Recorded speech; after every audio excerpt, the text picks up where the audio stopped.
having a lot of great vocalists here. So we were basically dubbed with R&B flavor, a little gospel flavor, all that stuff. That was basically what the Jersey sound was, where over in New York you had a little harder edge, and you had all those influences coming from Europe as well as from New Jersey. And if it's Tony Humphries, to all do his credit and his staff, that I understand made the entire place magical. You have to realize these parties started on a Wednesday night.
It's that Mad Knox music. We are the build for this network, for the strong, not the weak.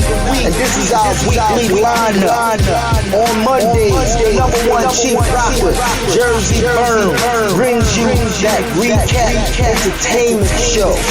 On Tuesdays, the attack is on hip hop throwback with the crown holder, DJ Mad Knox. Followed by the end of the big show with Chi-Town's finest, A-Track B. On Wednesdays, the brothers gonna work it out. I'm talking about the brothers of the #1 Chief Rocka, Jersey Burn, and A-Track B. On Thursdays, the theory of the culture show. Straight talk, no chaser, with Chiz Roundtree and DJ Mad Knox. Followed by the two-step king, Jersey's finest, DJ Mutadeen, opens up his groove house. And on Fridays, the crown holder, DJ Mad Knox, get your weekends right with the build for this Friday mix. We are built for this network, for the strong, not the weak. You understand what it is?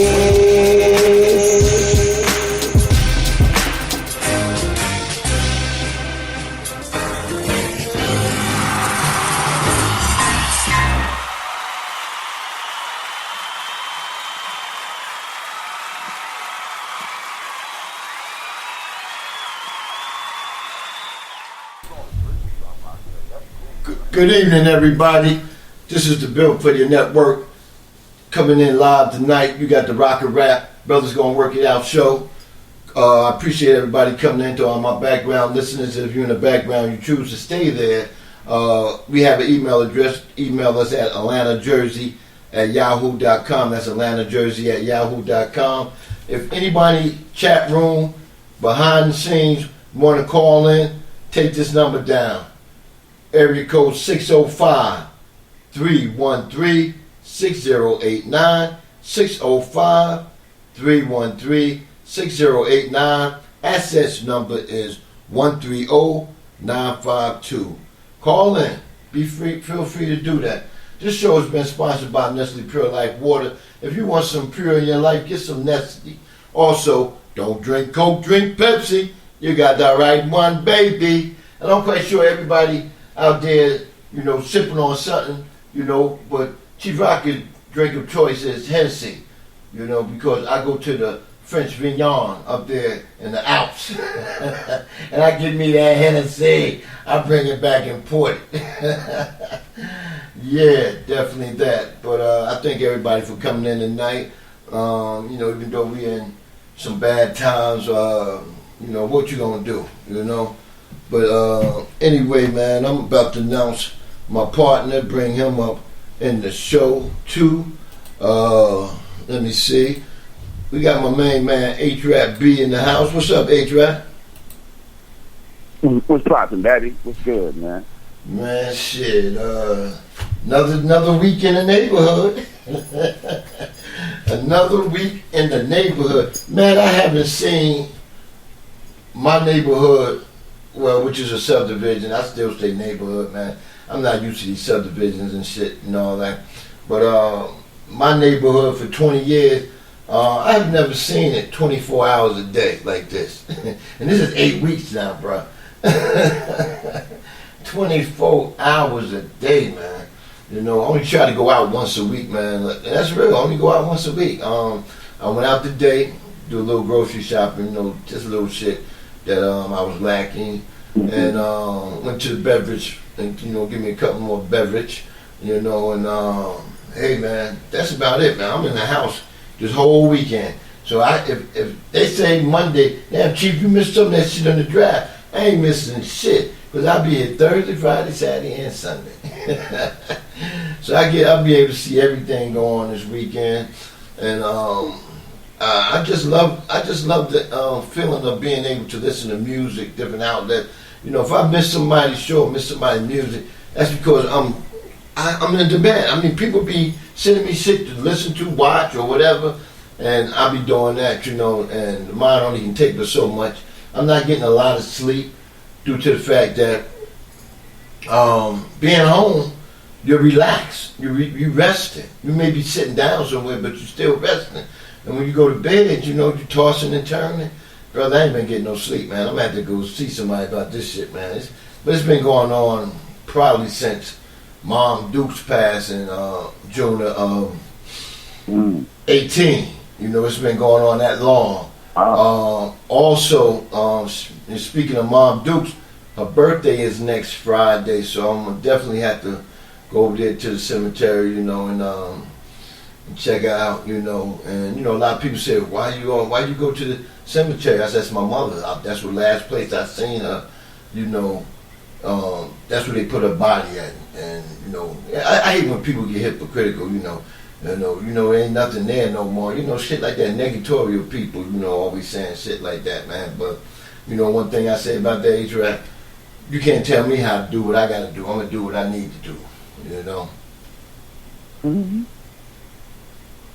Yeah, man, that's one of those things that's super personal. If anybody has any criticism for us, just say, man, that's you and yours. You handle your shit the way you handle it. Let them handle the way they handle it. I mean, everybody mourns differently. So, man, I wouldn't pay any attention to it, brother. I really wouldn't, man. I mean, everybody mourns differently, and if you choose not to go to the cemetery to pay your respects, that's fine. And if I choose to go, that's equally okay. I don't get it, man. Well, how does that help? How does that disrupt somebody else's damn life. You know, Right. how you born. Oh, true that, bro. Definitely that, man. You know. Yeah. Yeah, but we got a lot of guests in the house tonight, man. You know, No doubt about that. yeah, before we get started, man, you know, let them brothers and sisters out there get a warm welcome from A-Trap B. All right, let me do that for you, brother. Let me get this started by acknowledging our chat room, and then we'll move forward. Let me get to the bottom. Of course, we got first on deck. We got my man Joseph Houston. We got my sister Miss Unique, aka Edna Murphy. We got Lisa Duke, still for this network song, Lisa Duke.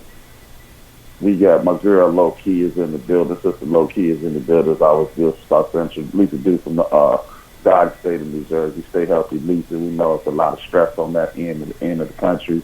We got Sheldon, the South Man Barry in the building. Much love to see Sheldon. I got my man Ant Fax from the great state of Georgia. We got Ron from Canada. I see everybody saying hello to Tiffany, but I don't see Tiffany. But if Tiffany is in here, Tiffany Sports in here, thank you for joining the fun from the great city of Cincinnati and the great state of Ohio. And then I got my man DJ Cut from out west. Y'all don't know what out west is. Just come to Illinois to say where out west is, so you got to get there. It's in Chicago. I got April Showers in the building. Thank you for joining us. April Showers, thank you. And as I scroll up, I got my man DJ Finesse from the great state of Alabama. So my dad's family from. We got the DJ Finesse. I got Holly Newsom with dual citizenship in Los Angeles, California, and Alabama. Much love to Holly Newsom. We got New Max Radio, so I'm assuming that's my main man, Mandela. He here. I mean, my sister, Miss Girly Girl, is in the building as well. Salute to both of them. Both of them in Georgia. Mandela from the great state of OH10. Yeah, I stole that from you, Mandela. I'm going to use that now. I'm stealing it. As I continue to scroll up, I see my sister Girly Girl in the building. Much love. I got my man Jason from Cigar 365 here in Chicago. Thank you, Jay. Much love. Good to see you here at all times. Of course, I got my main man, Big Illinois. Obviously, where he's from. I got King World in the building. Much love, King World. Thank you for joining the fun. Thank you for the support. Thank you. And as I continue to scroll up, I got Susan Sparrow. And then I got this dude, number one, Chief Rocka, and I'm just playing. And then as people continue to file in, we will acknowledge them, salute them, and thank them for their much needed and much loved support and respect. Much love. Thank you. Yeah, definitely that. Anytime you sit back and, you know, you listen to a show, you wait for a show to come on, and you show up, and man, nothing but love from this way. That's for real, you know. No hesitation or nothing, man. But A-Trap, man, I wanna start on this here topic right here, man, because it's becoming one of the biggest topics in the United States, and I never knew that it would get that much, that much conversation, man. You know what I'm saying? First and foremost, right? If everybody really, the people that's making all these comments, if they would realize and listen to what this here so-called president of ours be saying, you'll know that he the first one started this shit. He said that the end of the month, I want to start opening back up things, right? And then somebody must have pulled his collar, and he said that I'm going to leave it up to the governors, right? So this is my thing. The governor here in Georgia should have never been the governor. Because the young lady, Miss Abrams' sister, she was winning before Trump made that trip here, like 7 days before the election. And he rallied all the Ku Klux Klans and all the skinheads and the low white trash. He lured all them to a big rally down by Macon, Georgia, right? And that what put him over the top. And then, you know, the funny shit, the same shit went on in his election, went on in her election. And then we didn't get a full support of people in our culture to go out and vote. You know what I'm saying? The same people that dying to go and to the parks or go partying again or whatever, or go wait in line for a concert, or either anytime Tyler Perry, nothing against him, because if he make a movie, I'm gonna go see it because the type of person he is. But when Tyler Perry put a movie out, the movies are sold out for a month. You know, lines, grandmas, everybody coming to go see Tyler Perry. Why we can't go and vote like this? You know? So this guy's in the White House camp, not the White House, but down here in Georgia, right? He's the governor. So I guess he said, shit, Trump wants us to start at the end of the month. Let me go ahead on, and he giving us an opportunity. He see that Georgia got to give out some money right now to all these here small business because they're going under. So he know he got this money that's funded just for emergency relief like that. He don't really want to give all that money out. So he figured if he open up businesses now, then, you know, that'll solve the problem. No, the problem's still there because they got to pay these girls or men to come back to work at these establishments. So why is you rushing it? You know, that's my thing. No, why? Because your buddy told you you can do what you want to do. And then when he started getting heat, then he made stipulation. He said restaurants open Monday, nails, barbershop, tattoo. What tattoo place need to be open for it? You know what I'm saying? Who the fuck in a desperate need for a tattoo? He said all these places can open this weekend. But I want you to test the people. I want you to do a temperature check. You know what I'm saying? Like somebody really got a thermometer that you can put up to the person's head and check their temperature. You know, they want you to do all these things in order to open. Why even let them open? Just say, hey, let's wait a couple more weeks. You know, I like the idea of the 14th of May. You know, by then, you know everybody, because for one, I'm going to tell you what the problem is here. We are the 44th state in the United States as far as testing. Our testing is down low. We're not testing as high as everybody else. 44th state. You know, how many states is in the United States? 50-something? Yeah, we 44. Yeah, we 44. Somebody sent me a message. Let me see what that message said. It dropped.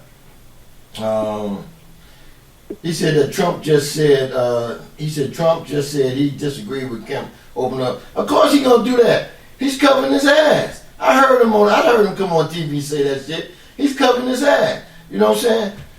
I mean, it ain't right that they open up shit. You know, like Killer Mike came on the radio this morning and told everybody, listen, man, don't open up your shit because I got 4 barbershops.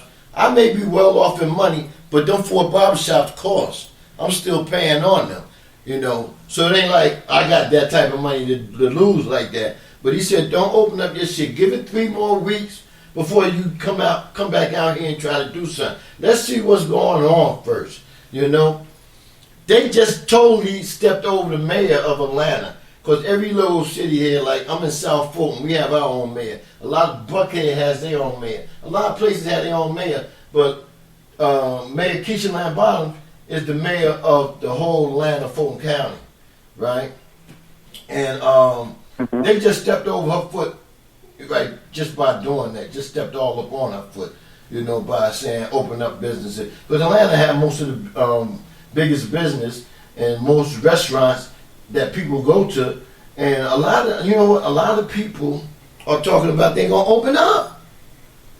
They're gonna open up. I heard this down the restaurant. I said, yeah, I'm opening up.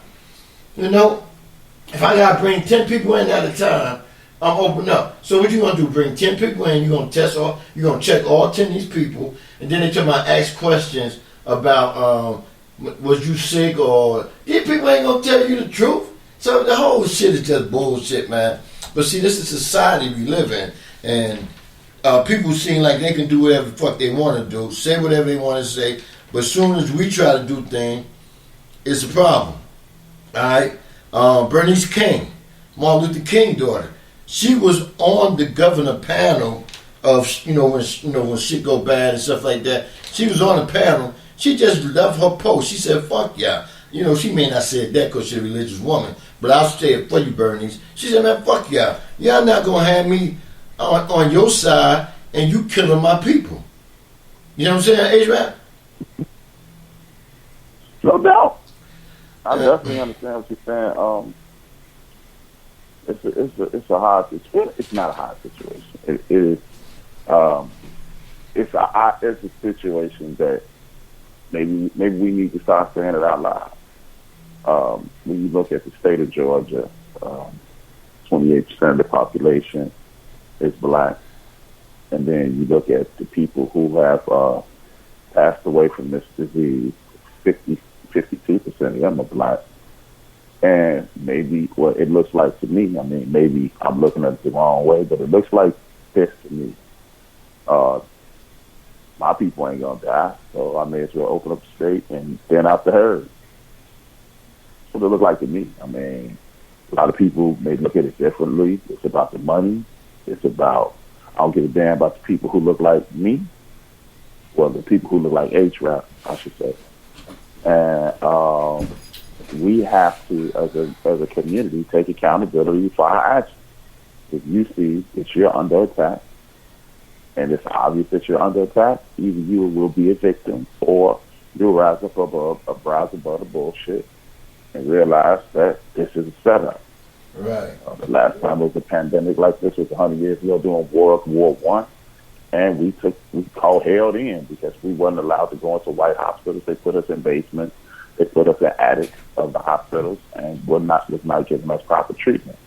At this point, we have to do what we have to do to protect us. This is why for years I've always said, stop all this inclusive conversation. We need to worry about people who look like us, people who are part of our tribe. Otherwise, we will perish. And if we keep including others in our conversation and others are not including us, and then, you always have somebody, and I'm sure somebody listening to my voice right now is thinking, well, not all people. Well, you know what? The people who are in charge, they saying fuck us. So it don't make a difference if some ancillary quiet motherfucker that's helping me. I don't need to do in the alley to help me. I need to do it in a suit who's calling shots to help me. And if he not helping me, we need to create our own coalition and, forget this get down, man. We need to make room for we need to make way. We need to make way for our survival. And if we don't, we will perish, and that's just the bottom line. Yeah, true that, man. Also, the mayor, Anderson Cooper, went after the mayor of Las Vegas. He talking about opening up some casinos. Oh, man. I mean, at the end of the day, man, they sending out the herd. They're sending out the herd, bro. And if you fall victim to this bullshit, this may not be a popular stance, but I don't really have a lot of empathy for you, brother. If you stupid enough to fall for this bullshit, take your ass out there and die. 52% of the people in Georgia who are dying look like me and you. If you take your ass out there and play them type of games, hey, man. Yeah, it's crazy. That's your future, not mine. Yeah, I heard this brother came on and did a live video, just downing the black people in Georgia. Like, the black people in Georgia only one got business. You know what I'm saying?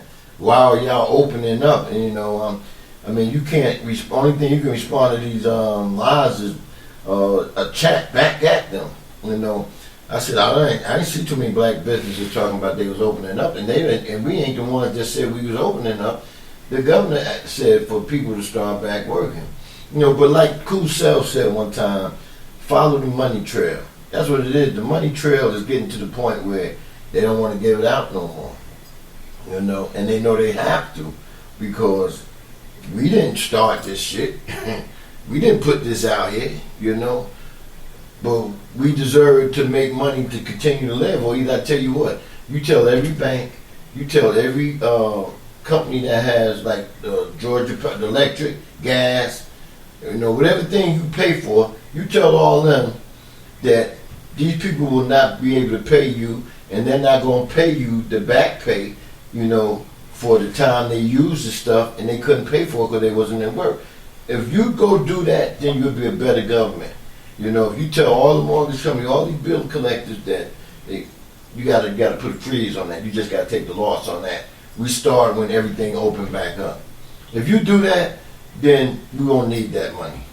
You know what I'm saying? Because we ain't gotta worry about using all our little bit of money to pay our bills and accessories, you know, and go get food and shit like that, you know. So they gotta do something, bro. Because you know, the situation is getting to the point now. Some people haven't gotten their money for their businesses, man. You know, that they put in applications about 2 months ago. They ain't even get their money yet, man. Yeah, man, it's definitely an uphill fight, man. You know, you're stuck between a rock and a hard place. And it's just what we have to do. Alabama did it. I'm not sure what finesse means, but that's Brother DJ Finesse, your brother. Yeah. I talk about that basis. But I mean, stuck between a rock and a hard place with this situation, man. You know, do you go your ass outside, and continue to try to maintain your life, or do you protect your life by staying inside until they get this pandemic under control? And it's just a horrific situation. We don't have we don't have to pay no utilities, no mortgage, no car, no seat. I mean, it just depends on where you at, man. I mean, right there, that's proof positive. It can be done. Okay, hey man, it's, you know, this is why I laugh at people when they always talk about this is the best place in the world to live. Right. Hey man, when it comes down to this fucking, it's all about the bread, man. It ain't never about the people. It is never about the people. It's about that bread, man. And if you ain't adding to their finances, you subtracting from their well-being, and that's the way they see it. And if a few brothers and sisters die, I mean, the man literally came out and said, and some of y'all gonna die. But it's worth it. You got people talking about 2% of the population's gonna die. Well, okay, won't you sign your ass up into that 2%, and then we cool. Now, if you sign up on the die side, then I'm willing to die for this. Okay, well, go ahead, Governor. But nobody's holding his feet to the fire. But as you stated, at some point, we are going to have to start prioritizing being part of this electoral situation. You don't even have to believe in the situation. But if enough people from our community galvanize and move in the same direction and get an agenda. We don't have an agenda, it seems. We like to complain, but we don't like to do things about those complaints. What are those complaints going to get us? You know, I could complain, hey man, my ass stinks every day, but if I don't jump my black ass in the shower, it makes no difference. The plan has to be get up tomorrow morning or before I go to bed tonight, put some soap and water on my ass. But if I don't have a plan, I could say, damn, what's that smell every day? We don't have a plan. We don't have a plan. We don't pay attention to the people who are the block club president, Right. committee men, city councilmen, the aldermen, the state representatives, the state senators, the U.S. senators, the governor. We need to be pressing on their ass 365 days a year, every fucking election. Like to me, we should be past this election right now. Our plan for this election should already be in effect, and we should be worried about the midterms. Right. Think about this. Think about this. We should already be asking our senators for shit. Cause y'all, excuse me, I'm hiccup. Y'all already have. Y'all got 2 years to get this shit straight, or your ass is gonna be unemployed. Yeah. So That's what I'm looking at it that way. But we have to, all these we keep scattering shots. It's like buckshot from 2 blocks away. Yeah, you're gonna hit some stuff, but it ain't gonna be effective. You need to get you a fucking rifle. If you're gonna be 2 blocks away, you need a fucking assassin's rifle and dead the situation. But we don't do that. We just complain. And until we come together and have a effort that's moving in the same direction, we too worried about who you pray to, who you lay with, and other bullshit like that. Oh man, why you believe in that bullshit white man religion? Why does it bother you? Yeah. If I start believing in Jesus, if I start believing in Allah, if I start believing in Jehovah, is that gonna make our neighborhoods any better? Oh, it's not? Okay, cool. Oh, me being gay, is that gonna make our neighborhoods any better? Oh, it's not? Well, what the fuck are we talking about? We have to start talking about improving our community, making things better for our children, enhancing our academic situations, and things of that nature, entrepreneurism and things of that nature. If we don't do that, that's why we losing, because we worried about dumb shit. Right. We trying to, no disrespect to any woman that ever walked the face of the earth, because I was raised by a single parent. My dad died 4 months before I was born, so I was raised in a single home. But we got people, our sisters, worried about women's liberation, and that's not our man. I'm black and I'm a man. You black and you a woman. Let's get these people off our black asses, and then at that point, you don't have no reason. I don't have no reason to disrespect no sister at all. But everybody sees things their own way, and it just baffles me. DJ Nunu in the building. Thank you for joining the show. Also, Chris Ryan. yeah. Thank you, brother. Yeah. Yeah, it's true though, man. That's true. I think a lot of times we fight for the wrong shit, man.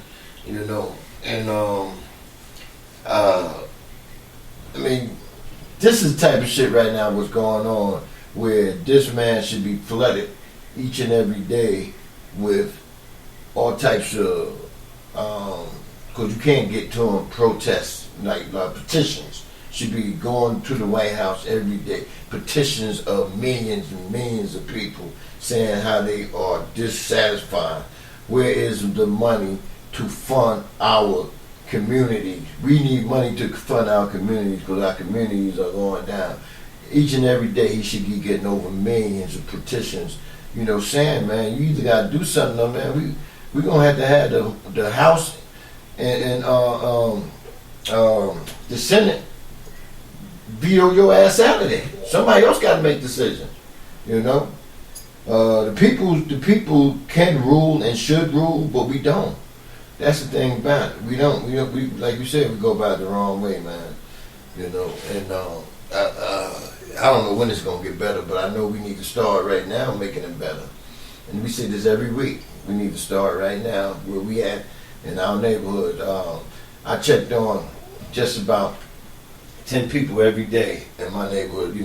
These are people that don't mind answering their doorbell or their phone, just to see. These are elderly people, just to see how they're doing. You all right? I get some texts once in a while from a neighbor of mine, and, asking if me and my son good down here, And I said, yeah, I'm glad you, text me. I said, that's love, But, yeah, that's the thing we lacking, man. We definitely lacking. I'm in the store, A-Trap. I'm walking down the aisle, not like a little aisle, it's a big aisle, right? Because it got two sides of it. It's like a freeze in the middle of it. This lady almost fell into the little stand-up freezer. Like I was a plague or something. She trying to get away from me. It was a sister. I'm laughing, man, because it was so funny, man, how she was looking and how she was moving away, And I'm steady trying to get what I need to get out of there. I'm moving around there fast so I don't be in there so long. And she running from me. And it seemed like every aisle I went up, I seen her. And she's backing up, getting away from me. Like who the man, it was so funny, bro. But see, that's my own people. That's your own people. I mean, but during this time, you have to understand that one, bro. I mean, I'll be backing up. If I don't know you, I won't say it's too close to me either. But and during this time, with this pandemic, I'm getting everybody. I don't want no motherfucking at me. Yeah. I don't get sick, man. Dude, I ain't been sick in damn near 30 years, man. Mm-hmm. You know, and I'm not sick, but I do not get sick. But man, if you cough on me, I'm fucking you up, man. I ain't lying to you, man. I know that's harsh. Hey, man, it's kind of spooky, man. And I'm not even a one of those guys, man. I walked into this thing saying, "Oh man, this ain't that serious," and I've done a 180. I apologize to our listeners. It is that fucking serious. You got people dying all over the world. I still don't believe it's that serious as they hyping it up to be because you're talking about 200,000, not even 200,000 people worldwide have died. And I don't want one person to die. Let's say that. Right, but right. But don't put nobody. Not want somebody real close to them at this point. Yeah, don't put a number out there and you know this shit ain't true. You know what I'm saying? Just say we had some people pass and we need to stop this thing from going on. Here it is. They talking about we got 20,166 cases in Georgia and 818 people died. Oh, okay. So where all 818 these people at? Because I don't be seeing them. I went past the front of a cemetery. I went past a cemetery a week ago. I didn't see a lot of cars. Darlene, April. Oh, how you doing, April Showers? You got something on your mind? Hello, everyone. How are you doing? We good. How about you? Okay. I'm doing fine. Yeah. Well, what I'm calling about is so far in the state of Illinois, there are 35, close to 36,000 cases, 1,600 deaths, and where I live at in Will County, we have 120 deaths. I am going to stay in my house. I believe it's too soon to be opening up any businesses or anything because they do not know enough about this virus. They don't even know how long it stays dormant. They don't even know how it's transported, how this virus is going from one person to the next. We have a nursing home here in Joliet where the majority of the residents and 3 staff members have died. Anybody that is trying to reopen America at this time is crazy to me, and they're money hungry. And also somebody said cut off food stamps. No, don't cut off my food stamps. I only get $16 a month due to the income I have. So when they gave me $198 this month, I was happy because I went to the store when the virus first came out, couldn't find anything. I went to the store the following week, got most of my things. This past week, now is the point where the grocery stores, the Walmarts and everything, that they do have most of your food items, they're still running low on tissue and Clorox wipes and other things like that. And I would like to say, I commend the mayor of Chicago. She is not playing with these people. She shut everything down. All of the children that were in school, they all received computers so they can continue their education from home. So I commend Mayor Lori Lightfoot. H-Rap, how do you feel about what Mayor Lori Lightfoot has been doing? She's been doing an excellent job, bro. and government system. They've been doing what's in the best interest of the citizens of Chicago and the citizens of the state of Illinois. She shut down. People went outside. She shut down the beaches. They've held toll. Look, if you need to get outside, go outside, get you some air, stay social distance, keep your social distance, then go back in the house. If you need to go to the store, go get your stuff, go back in the house. I mean, they stayed on cold. Like I said Saturday, it's a sad commentary that when you look at the state of Oregon, the state of Oregon, the state of Washington, the state of California combined have had less deaths than the state of Illinois. And then when you continue further east in New Jersey and New York, you got 10,000 people dying.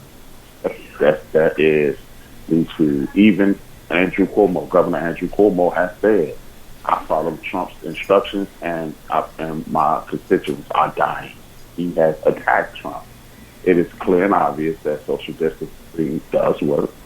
It's clear and obvious that we do not need to reopen the businesses and things of that nature. We need to wait this out and see what happens. But you got people who are attempting to reelect this president, and his whole entire get down has been the economy. And if you're in the house and you're not spending money, the economy is dying, which means his campaign reelection program will be dying right along with the economy. But you got stupid ass people. You got people like in Michigan. I saw some people in South Carolina. I saw some people in Georgia complaining that their rights are being violated and they want to go outside. I say again, I say this, and I know it's not the most popular thing to say. Take your ass on out there. If you want to be outside, take your ass out there and let us know what happens in 2 weeks. And if you can't let us know what happens in 2 weeks, then we know. Then the rest of us know we need to stay our ass in the house.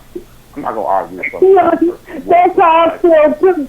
I'm like, let them take their asses out there and die if they want to die. I mean, I don't wish death on anybody, but let them go out there.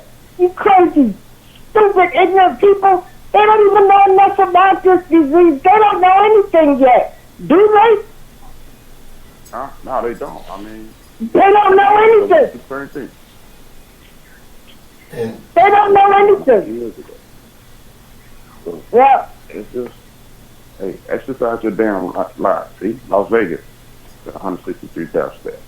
It looks like that they're staying their asses in the house. I mean, it's simple, but when you got the Republican Party and the Trump supporters doing everything they can to make sure he gets reelected, and damn people who get that, because at the end of the day, I'm worried about our community, April. But at the end of the day, working class people in the United States of America, it's a war going on against your ass. They don't care about you. And if you want baby, I already know that. You ain't got to preach that to me. Also, if you guys have any relatives that are in the prison system or the jails that are in there for misdemeanor crimes and stuff, rally to get them out of there, because it's rampant in the jails and the prisons. Oh, yeah, because it's rampant. Yeah, because the medical departments in there ain't big enough. They already trying to kill us. Now they done got it in all of the prisons and the jails. So if you have any relatives or people of interest you might know that's sitting downtown in the county jail or prison for a misdemeanor or some small crime, try to get them out, because they're going to kill them. Okay. In the jail and in the prison. Answer this, A-Trap and April. What you think? They say people that have the virus should wear masks. People that have the virus shouldn't even be outside, right? So they said, if you ain't got the virus, you don't need to wear a mask. I mean, what should you do then? To be truthful, because you go outside. That's just it. They don't know. They don't know. When I went to the store, today is Monday, I had mask on. I took 5 pairs of gloves with me. And I get in Walmart, and I would say maybe 1/4 of the people in Walmart were wearing masks. Yeah, a lot I of people got out ain't of my wearing friend's car. I changed gloves. I put fresh gloves on because I knew I had to touch a shopping cart or any items in Walmart. After I shopped, as soon as we walked to my friend's car to put my groceries in, I took those gloves off and put on another fresh pair of gloves. I mean, I'm trying to do everything I can. I'm not trying to die from whatever they want to kill me with. And they don't know. They don't know how long this virus stays dormant. It could stay dormant. Wow, what? They don't know. So people are taking this virus everywhere, and it's staying dormant. Then it can purge again? No. But thanks for letting me call. I just had to express my opinion. Oh yeah, we want everybody to do that. Get on and express their opinion, because this is some serious shit here. Because when you lose, we got people. It's very serious. Yeah, it's very serious. We got people that we're close to. I taught my 75-year-old uncle. I taught him how we can video and talk to each other. Well, yeah, so good. We can at least see each other. Right. That's good. I'm not. Is anybody accepting visitors into their homes? Nah.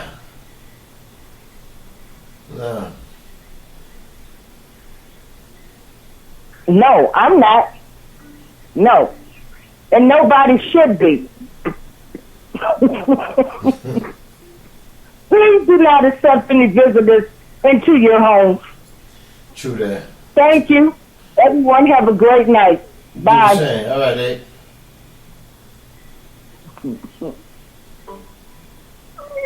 Yeah, thank you. Yeah, I don't think many people are. No. I mean, I have some work I wanted to get done, but that work can wait until I know everybody out this moment clean. Good thing I have my ducks done, so at least I can get me some good fresh air, not dust all the time, Shit.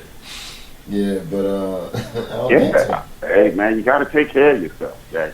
What did Bama say? Yeah, situation. If you listen to April, Bama said those gloves are no good because I saw this nasty ass person cough with their gloves on, then started picking up groceries. I walked clean out of that store. I don't blame you, bro. I would have did the same shit too. Oh man, damn. And that person could have just had allergies, but you don't know. You don't know. Yeah. It's sad, bro. It's definitely sad, man. Yeah, man. It's just, man, we have to do our very best, man. Hey, but you know what, man? I mean, I don't know if this will kill it, but most viruses, I mean, I'm just saying, it's AIDS. Bleach and disinfection kills AIDS. What we need to do is just clean shit out of our house, just like our grandmas and our moms taught us, man. Yeah, deep clean. Yeah. And just leave it right there, bro. Because at the end of the day, we can only do what we can do. We have to try not to stress. That's the thing, man. We have to try not to stress, because stress leads to deprivation. Like, it was kind of scaring me when you said you weren't sleeping well, because that's another way your immune system is compromised. You have to get a lot of rest. You have to eat properly. You have to get proper exercise. And we have to reduce our stress levels. Otherwise, we are victims of the get down, man. And that's something that we just don't want to do. Yeah, definitely true that, bro. Definitely that. Because that's something, man, you have to make sure you rest it. And, it's kind of sad that you've been struggling that long for sleep deprivation. You really don't want to deal with that shit, man. Because if you ain't sleeping well, your body not healing itself. their immune system is compromised, and not just this shit, it's other things, man. Right, right. Yeah, you know, once all this over with, man, I'm gonna go and definitely see professional help and see what's going on, you know. But right now you can't do hardly nothing, you know, until they stop playing these games, man. You know, that's why I say a lot of people say we need to stop conspiracy. Man, I mean, what could you think about? I mean, you don't know. I mean, everything that's being said, it has a little truth to it. But until we can pinpoint what it really is all about, then, you know, it's just that we got a bunch of shit thrown out there, but we don't know which one is true or not, you know. But deep down... Huh? Spider just asked the question. DJ Spider just asked the question. Suppose the virus is added to the food that we eat. Well, I don't think, well, as far as I know, Spider, I don't think viruses work out in that fashion. You could add something, anything. You add AIDS and you add HIV, anything, but I don't think it's working that way. But we fucked then. We just asked out being. You know what I mean? Spider, we asked out. Sorry to interrupt you. I just saw no, yeah. That, you know, what he just said was almost similar to what I was about to say. You were saying about conspiracy theory. Yeah, only way I feel that all this is gonna be gone, if they did put something out here and it got out of control, they know they gotta spray something to try to clear us up. You know, that's how I look at it. Because if they say everything's gonna be all right, if the death toll stop, you know, happening, you know, for a period of time, then you know that they're controlling it and they know how to stop it. You know, and like Cuomo said, that they're doing 20,000 screening per day. He want to do 40,000 for every 24 hours, which I feel is that's what they need to do. You know, that's the only way you're gonna get it down. You just gotta get everybody in there. They get ready to do the homeless here, and that's what I like. They get ready. I think they did it today. I don't know what day they scheduled to do it, but they made a location where they want all the homeless to come, and they was gonna screen all the homeless. And I think that was a good thing for them to do. You know, definitely that, man. But like she was saying, the nursing homes are bad everywhere. I'm kind of feeling to the point where if my mother was still living and she was in a nursing home, I probably would have had to take her out of there, man. You know, because I know just how bad it is up in there. They don't take care of them people up in there, man, unless you're paying some serious money and your parent got their own room. And then sometimes they don't get taken care of that good either. You know, only way they get taken care of, that person come in and say, well, hey, what's going on? These people will leave one room they working on to go take care of that person. So I start doing the same shit, man. And I come up there, I'm like, hey, my mother's still wet. What's going on? You know, did y'all clean up? So it's a situation, man, where the seniors are suffering behind all this. Even in senior citizen home, you know, they can't get out like they want to. Even though they're giving seniors an hour. What senior you know can get around the store in an hour and get just about everything they need? An hour to the store before anybody else. I don't see too many. We got my main man, Buster. Really, not many. Yeah. Yeah, not many. Not many. But we got Buster from Billford's Network just stepped up in the house. Thank you for coming in, my brother. No, not many, man. Not many at all, man. You know, and then this is the thing. I don't know if they letting, because I don't go that early. I go after they leave out. But I don't know if they're letting somebody go in there with them, a family member that's younger, to help them out or what. You know? Yeah. Yeah, man. I'm glad when my mom was going through her health issues before she passed away, I had the ability to keep my mom at home. Right. And I started working. was blessed. I was blessed enough to just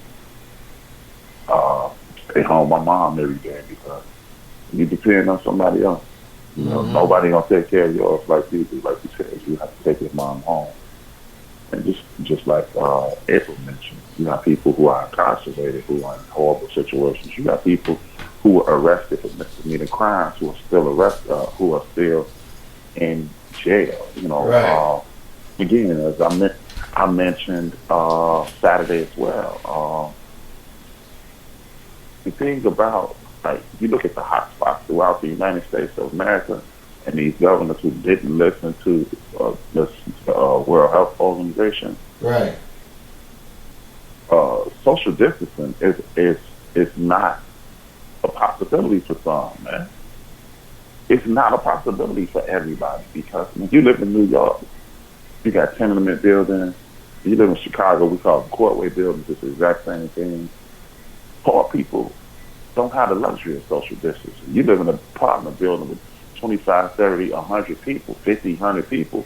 How the hell you going social distance? You got to walk past people to get to work every day. Right.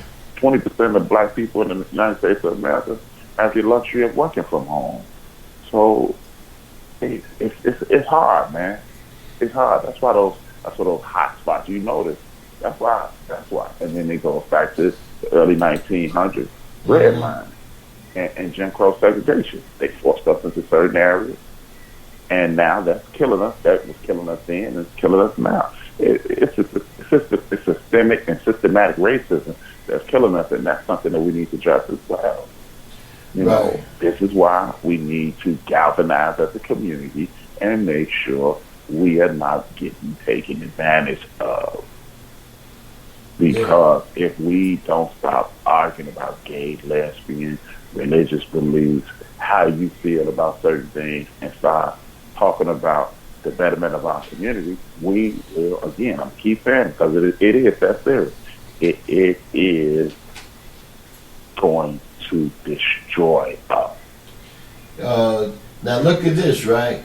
A guy named John McDaniels, he died because he didn't like that they was talking about let's do this. He was against social, the 6 feet away from each other.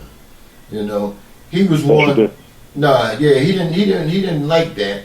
So his ass caught the virus, and he didn't go take care of it right away. He's 60 years old now. He's dead. Man up in Ohio, man. You know, and Ohio was one of them states that definitely red. You know, if a Republican gonna make it, they gotta win Ohio. You know, and they ain't got to. They gonna win Ohio. Just put it to you that way. They gonna win Ohio. So he was against it. Now he see what happened by being against it. He's not here no more, man. You know, that's something, man. But I'm glad you spoke on about how people worry about the little things here and there, right? But I don't know how people feel about this subject right here. A young lady named Tammy Rivera, right? She's married to D Waka Flocka, the rapper, right? They just got married. But before they got married, they went through a lot of things, man. Because, you know, Waka used to do a lot of touring overseas. And they was just, you know, what we would call boyfriend, girlfriend at the time. They wasn't engaged or nothing like that. You know, people that's jealous of you will be sending videos of you with other women while you're on tour. And that usually be your in-crowd people. You know what I'm saying? That's why I say when you are successful, you got to watch the people you're around. You know, the people that you with got to be die-hard, ride or die, people that you grew up with, or, you know, motherfuckers that you know got your back and won't take you down. You know, not saying that a brother, if he got a woman back in the States and he out touring, he should be out there fucking around somebody else. Now, I'm not saying that. I don't condone that. You know, but that's a grown-ass man. He do what he want to do. That's between him and her. Nobody else should put their business out there like that, right? But anyway, they broke up several times. because they used to be on Love and Hip Hop Atlanta. They're not on there no more. Now they had their own show. It's a marriage show, you know, and they just recently got married, right? All right, this young lady right here, I guess she a little freaky dick, you know, because she just don't want her husband. She want her husband and a woman that she picks to have a threesome, you know. So this is my thing. If you know that you just don't want men. That's why I say when you meet a woman, y'all should bring your skeletons out the closet. Because if you're gonna be 100% to me, I'll be 100% to you. We gotta know about each other before we even decide we're gonna get married. He probably didn't know she had that side to her, right? She wanna have a threesome, but she wanna pick the woman. Okay, if you asking him to have a threesome, why he can't pick the woman? You wanna pick somebody you like. So if you really down for the culture, why you just can't let him pick a woman one time and you pick a woman? But deep down inside, why this man got to go through that if he probably never been through it before? You know, and they just got married. That's the thing about it. You know, a lot of young people with success and a lot of money, they get married. That's why Candy Burris came on the radio one year and said that she didn't want no celebrities, entertainers, or athletes because she said there's too much drama in those relationships and marriages. She just wanted her a working, a blue collar, 9 to 5 man. You know, I don't know what Todd was before she met him, but he didn't have a lot of money, and their marriage is not lasting. But see, this is the thing about it, right? The young lady, to me, she should have let him know about all this before they got married, because he haven't gave a response behind it yet, you know. So I don't know how he feel about it. You know, what's going to come out of this. You know, I'm going to do some research in it. Maybe they'll come on their show, because I catch their show sometime, you know.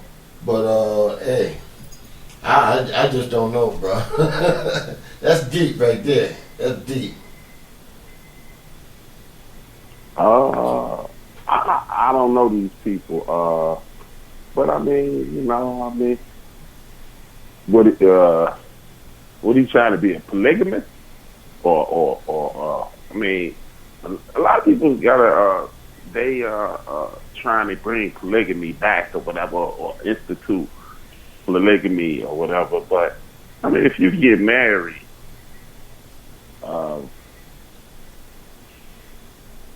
I'm lost on that one. I'll speak this. I mean, so do she want to have threesomes with dudes? Nah, she want to. Gay. No, the threesome is, because you know he ain't gonna agree with that. The threesome is her, a girl she picked, and him.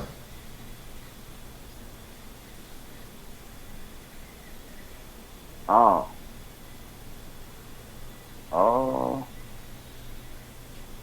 But see, my thing Man, is, this sound like love and hip hop shit, man. I don't know, man. no, they got a marriage show. They got a marriage show. They just got married. But see, what I'm saying is, before they got married, she should have brought all this to the front for, you know, instead of spending all that money to get married. Because now he may be like, oh, okay, you want to bring somebody else into our marriage? I didn't sign up for that, you know.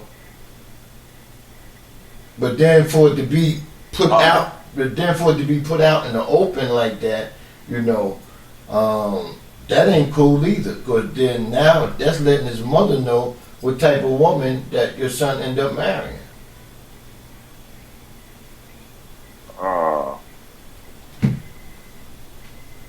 Well, see,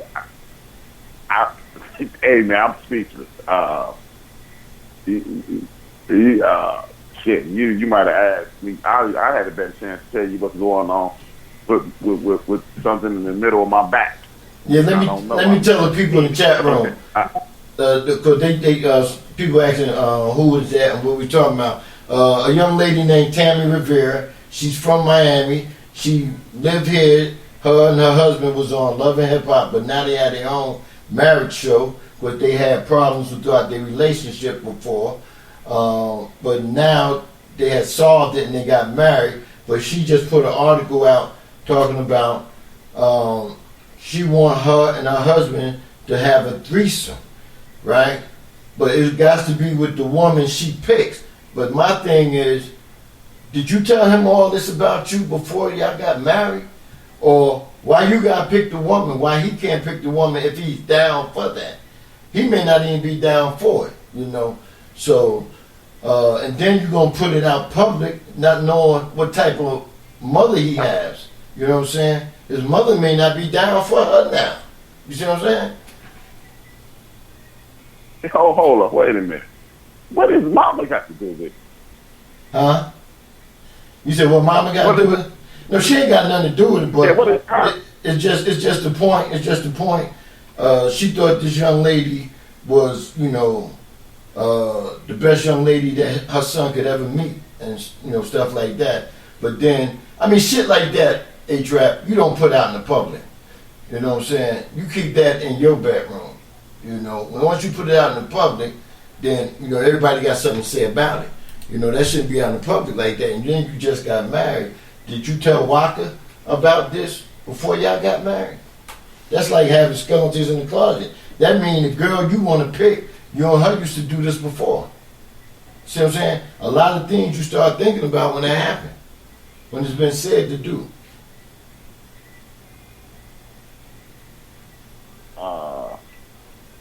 Yeah. This is above my pay grade, right? I'm speechless, bro.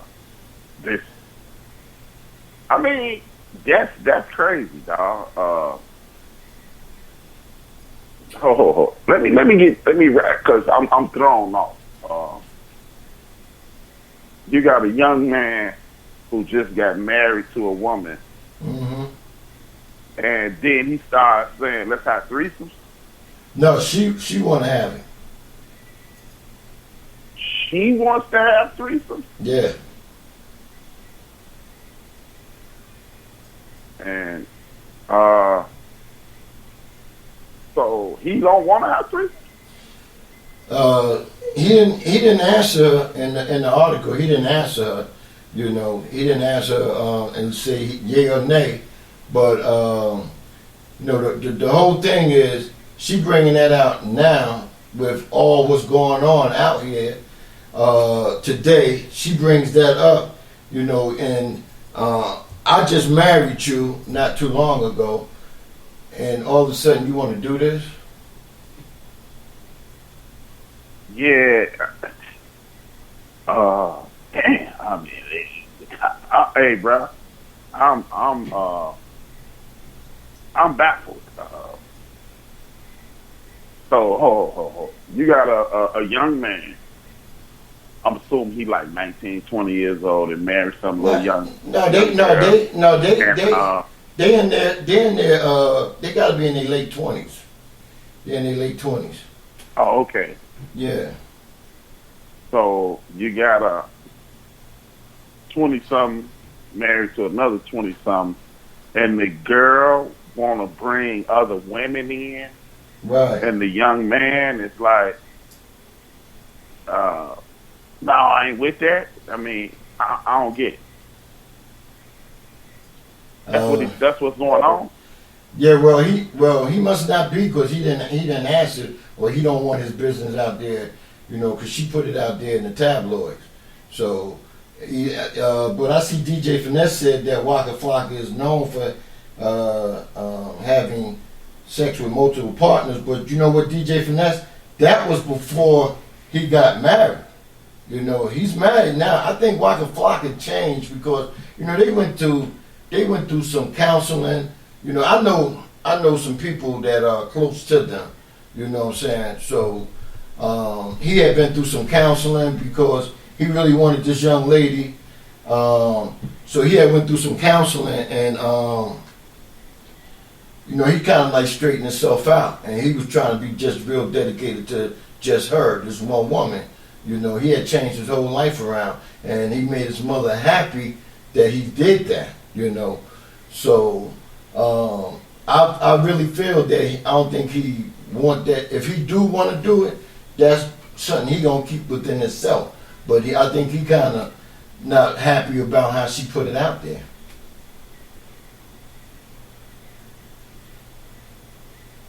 Yeah, I would definitely not like it if my old lady wanted to. Well, my wife wanted to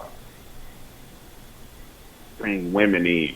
I mean, it sounds crazy coming out of my mouth, but I think by the time you get married, you would have worked all that freaky threesome shit out your life, man. I mean, I mean, it's me, man. I mean, maybe it's me at damn near 50 years old. I'll be 50 by the end of summer. I ain't got it like I used to, man. Yeah. I ain't got it like I used to. No. I thought I would bring it up because of everything that's happening out here today. Why would she put that out there now, saying that's what she want to do? You know what I'm saying? And you know, you just got married to this man, and then, you know, with all this virus and stuff going on, why would you even speak on that? Yeah. You know what I'm saying? Why would you even speak on that? You definitely gonna fuck your way into your grave with that shit. Yeah. So in other words, she must be saying the person she know him real good, and that's the only person I want to do it with. You know what I'm saying? In other words, she clean, she virus free. Yeah. Hey, bro. Hey, I'm not fucking nobody right now. If I'm Waka Flocka, or what you say her name was? Tasha. Tammy. Tasha Flocka. Mother Flocka. You better sit your ass down somewhere. Yeah. You know, it kind of blew me away because, like I said, I know some people that are real close to them, and for me to read that, I was like, what? And I just seen the marriage. I just seen the wedding, because, you know, they got a little TV show, a marriage show. I just seen the wedding. You know, I'm like, really? I don't know, man. That's just how. We got my partner in multiple Grammy Award winner, songwriter, super producer extraordinaire, D-grade in the building, y'all. 50% of the hit maker. 50%. Y'all didn't know. And we got Dr. J in the building. Much love. Who on the other 50%? I put the number in there. Hey, Chris Reinhardt, I put the number in there. 605-313-6089, access code 1395. Is that right? 952? Yeah, 952. I put 953. God damn. I'm sorry, Chris. It's 953. I feel like a Riri. Let me put it in there. I knew it was wrong when I typed it in there. 605-313. Yeah. It sounds like somebody I'm on. putting it back in there now. Is somebody on the line? I don't think so. I didn't hear anybody come in. But yeah, I mean, see, I'm not, I'm on another page on the hip hop side of the game. What is it, 952? I think that is somebody that came in. 952, yeah. Call, you online? No. Oh, okay, maybe not. Maybe I'll match him. So that is, let me make sure I got it right. 130952, correct? Right. Okay, I'm sorry. I messed up, Chris Reinhardt. I apologize, my brother. It's in there right now, man. But I'm ignorant on this one, Rocka. I mean, when you're 20, I guess you can handle two girls. And, when I'm double 20. I'm in a couple months, a little more than 90-some days, I'll be double 25. One girl at a time, and I'm gonna need a 20-minute break and a lot of water. Yeah, cold cooler. Two girls is not. Yeah, that's a fantasy. That's all it is. I'm just gonna be thinking about it. I can't. I'm looking. My bad. I'm looking at Miss Unique. Oh, let me stop laughing on the show. She said, "Please, somebody call." Oh my God. My bad, people. I'm sorry. She nigga always clowning, Jack. I don't know, bro.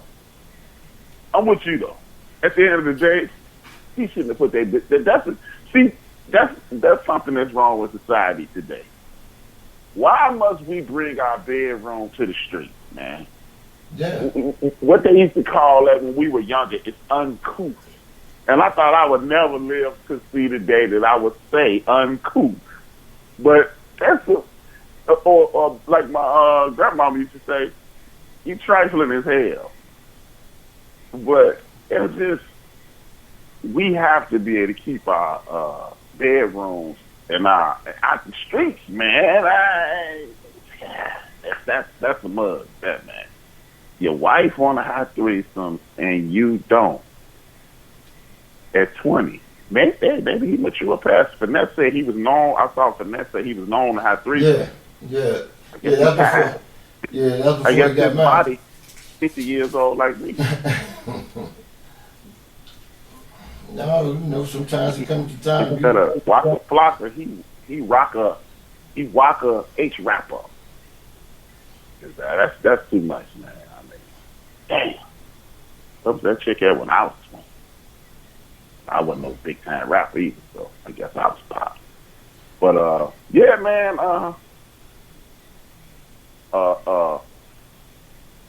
Yeah, that's bananas. And they gave him a TV. See, maybe the corona is because of this shit, man. Maybe, just maybe, we dealing with this corona shit. Like I always say, maybe, the universe, God, or whatever you want to call it. Maybe this is the kind of behavior that the Most High, that way I'm politically correct, the Most High wanted us to step away from. Maybe we need to slow down from this type of bullshit. Hey, I want to fuck a lady, your wife introducing. Hey, bro, we are living in strange times. Because think about that. Think about this. Hey, Rocka, go back to when you was 25, and I'm going to go back when I was 25. Mm-hmm. We all used to sit around and want that kind of behavior from a woman, but I've never had a woman introduce that. Like, hey, I might as well bring another chick over here. Like, right. I mean, a 25-year-old dude, I guess, man. The universe is blaming us for Cardi B, making Cardi B a star last year. Hey, you know what, Joe? Cardi B, I can't front on Cardi B. She loud, she's outrageous. But Joe, Cardi B is out here politically charged, man. She leading the march for enrolling people, registering people to vote. She got people, the Bernie Sanders people, she got 1 million followers telling them to go vote for Joe Biden. So whereas Cardi B on the surface is outrageous, yeah, the young lady is she's politically charged, and we are actually watching her mature right in front of our eyes. Because she used to be a lady of the night, getting buck naked for them dollars, and now she telling people politically engaged. Yeah, she got a voice. She No, I love her. She's doing her thing. Okay. Yeah, she definitely got a voice out there. Okay, since we're talking about that, what do you think about the presidential candidate for the Democratic Party by default, Joe Biden? What are your thoughts on Joe Biden? I said whoever, between him and Bernie, whoever got voted in from the Democratic Party. No, ain't no more Bernie, bro. Yeah, I know. I said, Bernie. No, I know Bernie ain't there. I said back when we had a show before, I said whoever last at the end, I'm going with, because I can't see myself going no other way.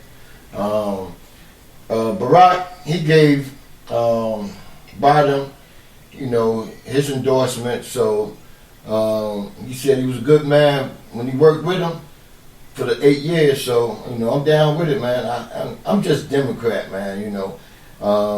Like we always talk about, we really don't know what these parties are because it seems like everybody had their own agenda. But I'm going with the Democrats, man, this time. I've always been there and I'm always stay there. And I think Joe, if he picked the right vice president, he should have no problem winning. Yeah. What would you want her to do as your candidate? Who, the vice president? Well, because this is the way I see to get down with the president. They came out today and said that they were looking towards black women, black woman to be vice president. Mm-hmm. Okay, what that does is galvanize the black community because, first of all, Joe Biden is Barack Obama's homie, and that get him an in on our community. So, again, this is when we need to be going to Joe saying, yo, Joe, what you gonna do for us, homie? See, we are in the proverbial catbird seat. The black community usually is a predictor of what's going to happen in the election. And when you are a predictor of what's going to happen in the election, you need to, this is what I was saying earlier. Right. You need to have a plan for what we're going to ask this dude. Because, see, it's cool to we got to stop saying, hey, man, our only agenda cannot be, let's get Donald Trump out of office. We cannot have that as our agenda. We need to say, hey, Joe Biden, fuck you gonna do for me, man? Remember I told you. See, that's how we keep getting put in these trick bags. Right. Remember I told you back at the end of last year, probably December or November, Biden was here in Atlanta, and you had a forum of people like Bernice King, the mayor, T.I., a lot of celebrities, Killer Mike. All of them was at a little forum they had for Biden. And, they asked him straight up. He said, yo, man, we don't know what you want to do for us. Everybody else, go out here with emotion and passion talking about what they want to do. We don't feel you like that. So who are you? Who is Joe Biden? We knew that you was Barack, vice president for 8 years, but we don't know what you all about. We don't know what your plans, what you're going to do for our communities or what. Because our communities need help. And, they kind of went off on him. And before the night was over, he said that he going to show a different Joe Biden. And he going to take everybody's statement down on how they feel and what they feel. And he just going to bring it to the table and he going to better himself and run for the president and beat the president. But see, that's the thing, man. We can't continue to speak in these broad and ambiguous terms. You need to do something for us. What exactly do we want these people to do? That's how they keep tricking us, man. Right. That's how they keep tricking us. Well, actually, they ain't even tricking us. They ain't got to trick us. Because they say, you got to do something? All right. That's like a woman tells you, you got to give me time before you go out with me. And then you just hand her ass $1, I did something for you. Or I just say, okay, and then I go out with you or whatever, or vice versa or whatever. Our community we need to start talking in groups instead of talking to each, in singular conversations like a Rocka and H-Rap. We got to stop Rocka and H-Rap conversations. You got to have a conversation with the people in your subdivision. And the people in your subdivision need to have a conversation with the people in the next subdivision and so forth and so on so we can get something done. The reason, I'm going to give you a perfect example of what I'm talking about. You hear this all the time. Barack Obama didn't do enough for the black community, or he didn't do nothing for the black community. What the hell did you ask him to do? Right. What the fuck did you ask him to do? What do we want Joe Biden to do? Because our primary objective cannot be, I got to get Trump ass out of office. That cannot be our objective, because if you get Trump out of office, then what you gonna get from this motherfucker? Nothing. Right. Mm-hmm. You ain't asking for nothing. The games get this that they asked for. But you know what? You know what? Got this. They asked for. You know what, Israel? If he was studying what Barack did in them 8 years, or was trying to get done, and they kept trying to vote him down on everything he was trying to put out there, if Biden was listening and going and studying, he should know what we want or we need in all of these here communities. Nah. Bro, we can't be, come on, bro. We can't say you should know. Fuck that. We need to say, hey, motherfucker, I'm hungry. I need a steak. Don't be talking about, and I'm not talking about you personally, but our community cannot be saying, hey, you heard what I told Chief Rocka that I wanted.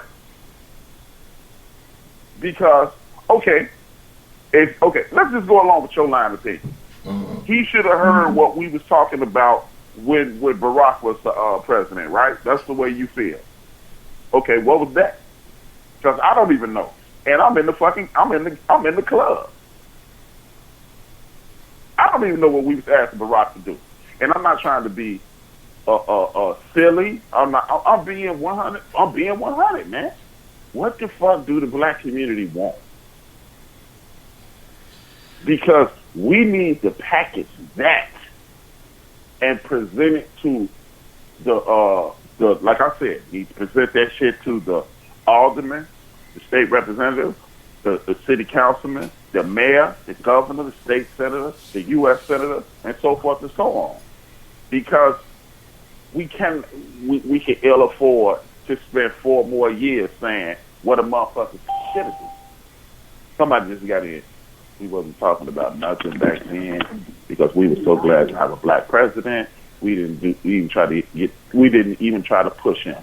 That's DJ Finesse, and me and DJ. It seems that me and DJ Finesse and D Great are on the same page. We were happy to see a black man as president, and that's what I'm saying. You know, at the end of the day, and I'm gonna let the caller talk after I say this. At the end of the day, we had Jackie Robinson as the president. We was just glad that he was in the major. And now, what the fuck we want from this next clown? Both of my guns are open. They're marked. Well, you know, that's what they presented to him. But you know, like you said, our councilmen, state senate, and all of them, they supposed to take everything and all our requests from, because we can't go tell them. They supposed to take all those requests that we give them. They always say, give us a bunch of stuff that you think that we need in our community. And you're supposed to give it to them. But the thing is they presenting this. But what is it?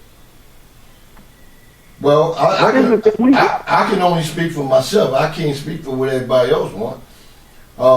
We need. Okay, what is we need to be able to have money in our community so that we can make our community better. You know, we can build our community. Okay, Chief Rock. Hey, wait a minute. Chief Rock, can I intervene real quick? Yeah, go ahead. Who this? This is Chris. Oh, what's up, Chris? Oh, what's up, bro? Good evening, y'all. I got a question. What can these politicians do for us that we can't do for ourselves? That's just the only question that I got right now. Tell me, what can they do for us that we can't do for ourselves? Okay, I'll tell you what, Chris. What they can't do for us that we can't do for ourselves is we can work the system.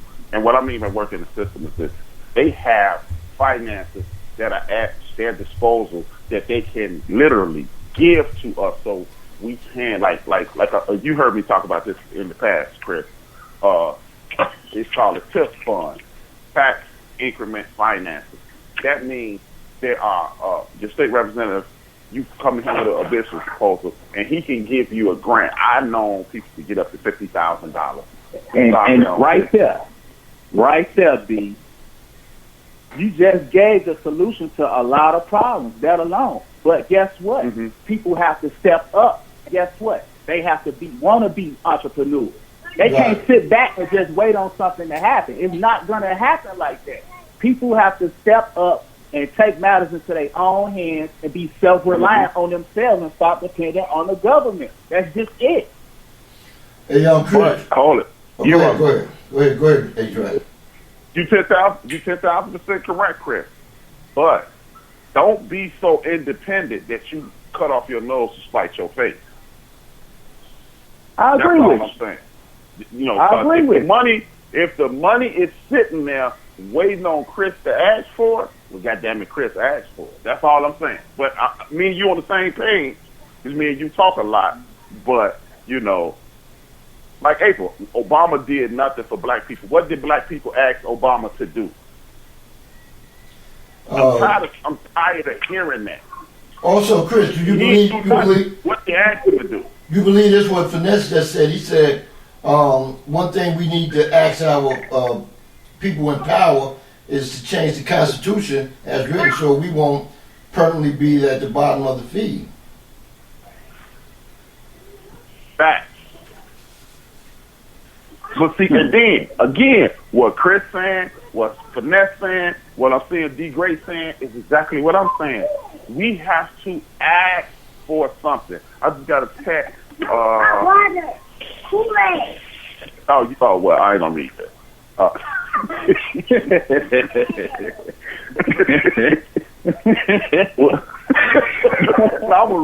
gonna read it. Fucking, he sent it. God damn it, you said that solution 8 months ago. What the fuck is the problem? That's what he said. But hey, we always complain. Okay, a lot. This is what I'm talking about. This is what I'm talking about. A lot. Look, what's a lot? Look, I want to just hear it. Do majority of the audience believe poverty is a choice? Is poverty a choice, or is it just something that we you know what I'm saying, we choose to deal with? I can't speak for the majority of the audience. Poverty is a result of redlining and Jim Crow segregation and governmental policy. Because if one of the ways you get out of poverty is opportunity. If you don't have those opportunities, you will be stuck in poverty. Like a piss poor education system, academic system, a system that doesn't allow you to be afforded the information that you need to climb out of poverty. If those things are legally and constitutionally, as my man DJ Finesse said, out of your reach, then you can point to it. You can say, see, that's your choice to be poor. But Chris, this is what I want you to do, and me and you talk about this all the time. Stop putting your good sense at other people's heads. Just because you are a... Hear me out. Just because you were diligent enough to get that information, everybody, some of us are just living day to day trying to pull ourselves, just trying to survive. So, damn, you see what I'm saying? So we can't point the finger at the ignorance of the people and then say, well, you should know that. That's what I don't want. You know, me and you talk about this all the time, though, Chris. Go ahead, speak on the blood. I mean,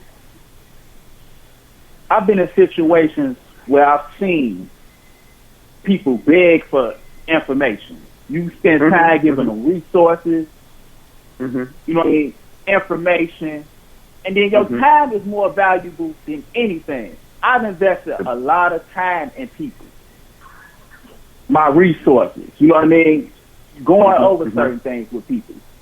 And what did they do with the knowledge that I give them? Nothing.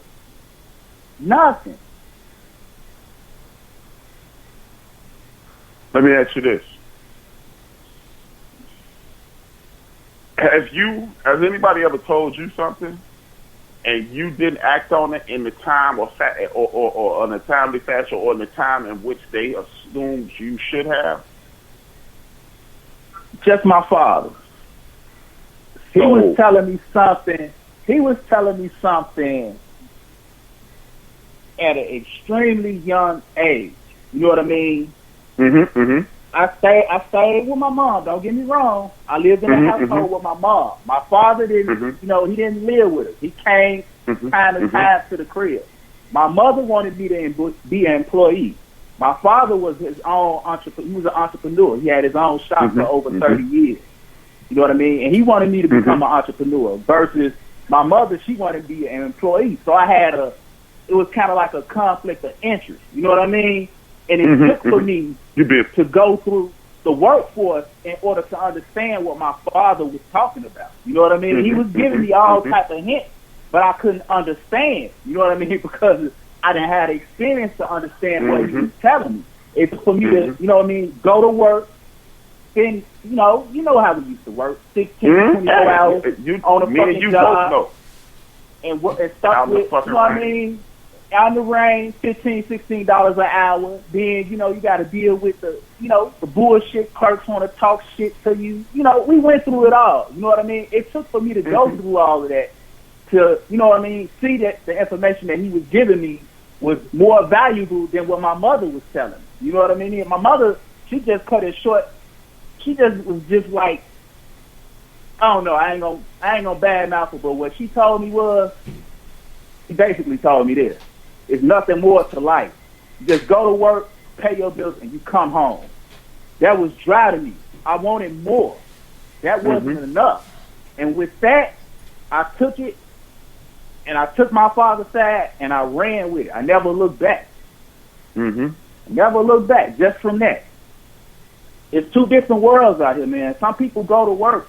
What does the average person make on a job a day? What is it, $150, $200 a day? What if I could tell somebody they can make $200 in 5 minutes? You would never go to fucking work again if I told you how to do something like that. True. Why would you go to work 8 hours of your time just to make $200 when you can make $200 in 5 minutes or less? Why would you do it? True. I just want to know, man. I'll be really sitting back thinking about a lot of things. People go to work 365 days out of the year. Some only bring home $50,000 a year. Some bring home only $20,000 a year. What if I told you can make that in a fucking month? Would you still go to work? Why do people go to work? That's a good question. That's a real question. Yeah, that's a real question. Why do people go to work? You go to work. You go to work to make somebody else rich. You go to work to take on somebody else's responsibility. You're not being responsible for your own self. I understand everybody is not entitled to be an entrepreneur. Chris, before you came to that realization, you was living that life. So you can't, that's true. That's what I'm trying to get people to stop assuming that everybody feels exactly how you feel right now, because it took something to put you there. So we can't push people. Everybody has to learn at their own pace. Your pace right now is 95 miles per hour. My pace right now might be 45 miles per hour. But if we still trying to get to the same location, understand my pace and your pace are different. Everybody's urgency isn't the same. That's where we fracture as a community, because we want, once we wake up, now we want everybody to hit the ground running at the same pace you at now. Remember, Chris, something had to happen to get you there. So what we do in the meantime, and this is just a suggestion, work with our folks at their pace and don't be upset, because when you get upset, what you do is turn your brothers and sisters off. I agree. I totally agree with you. I feel like, I ain't gonna even lie to you, I feel like I'm behind. I felt like I should have left it to Pop at the age of 16, knowing what I knew now. Knowing what I'm 36. I'm 36.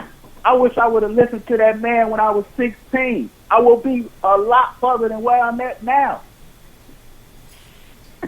Yeah, you got a good point there. But you know what, Chris? At least you did have your father come back into your life. Majority of the brothers that didn't grow up with a father, a lot of times they don't see their father, you know. Or if they do, their father don't come and try to lead them like your father did, you know. So that's one of the big problems we have in our society right there, you know. But I feel you, bro. I feel you. I mean, I wish I had it like you did, bro. You know, $200 in what you said hour. That ain't bad. That's definitely Some people. I mean, some people go to work for $200. A day. I can't really quote the numbers, but that's just something I'm familiar with. The average person goes to work for $150 to $200 a day. You feel me? I've had, I ain't gonna even lie to you, I had instances where my phone rang, and I made that, I kid you not, sometimes in an hour. I made $800 in an hour. It all depends on the day. You know what I mean? The most I ever made in a day was $3,000. That's the most I ever made so far. I remember when I was working for CTA, I had like flashbacks there sometimes. My father was like, he was just looking at me come home from work one day. You know what I mean? I was beat, ran down, couldn't, you know what I mean, sit back and enjoy myself with my family at the time. And my father was like, damn, son, you look beat. So how much did you make today? Said $200. He said, you go to work 12 hours a day out of your life for $200 a day. Say, how much you make a month? Say, it all depends on how many hours. He say, average, how much money do you make a month? Say, $3,000, $4,000 a month. He say, son, I can make that in a day. Messed my soul up. I ain't been right ever since. He messed my soul up. He gave me something to think about, and it stuck with me ever since. That's great. So, Chris, you know, being that you into that position you are, do you take the young guys out now today and try to give them this knowledge and build them up? I'm gonna be honest with you, Chief. Yeah. Like I said prior to you asking me that question, I've showed people things. Right. People have to want it, man. You have to have that desire. A lot of people don't have that. A lot of people choose to go to work because they looking at it like, you know, it's taking on too much responsibility. Right. And then another thing, people don't believe in themselves. A lot of people don't believe in themselves. And that's just the honest truth. Yeah. A lot of people don't believe, you know what I mean, they have what it takes to get to that next level. You know what I mean? They looking at it like, hey, if I go to work, I can just go to work. I ain't got to do too much. I ain't got to do too less. I get this little money for the day, and I go home. And do it all. It's repetitive. Do the same thing all over again. And think nothing of it. Think nothing of it. But guess what, though? One thing about that job, let you do something wrong. What they gonna do? You either gonna get rolled up, or you gonna get that boot. Then what you gonna do? You can't fire yourself. You can't give up on yourself. Yeah, that's deep, bro. Yeah, you're right. You're definitely right, bro. Definitely right.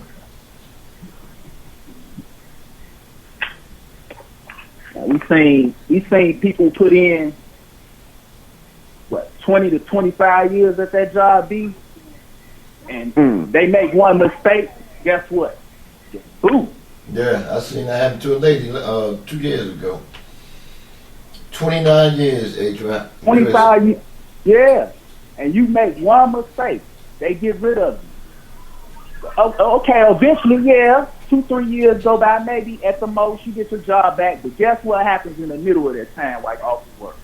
You know, it's several things that can happen. You get backed up in your bills, your house is going for foreclosure, et cetera, et cetera. spent 25, 30 years on the job, and they give you the boot.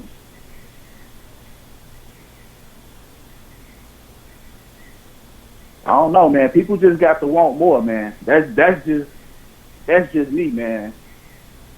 You got to want it, man.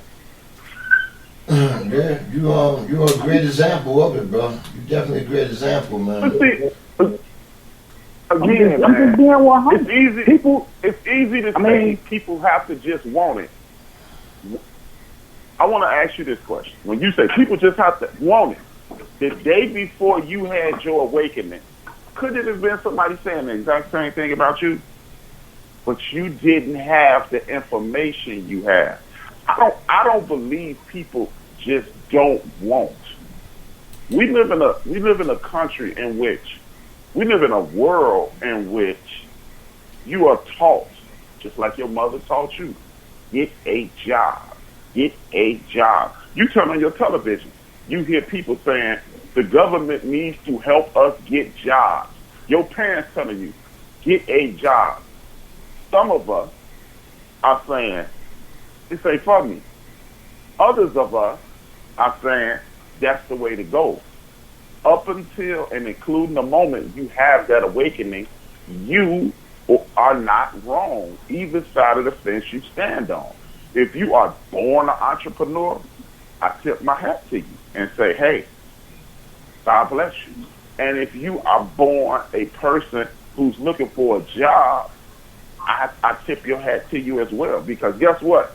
When you open your business, are you going to hire a bunch of people who need jobs? Are you going to hire a bunch of people who want to start their own business?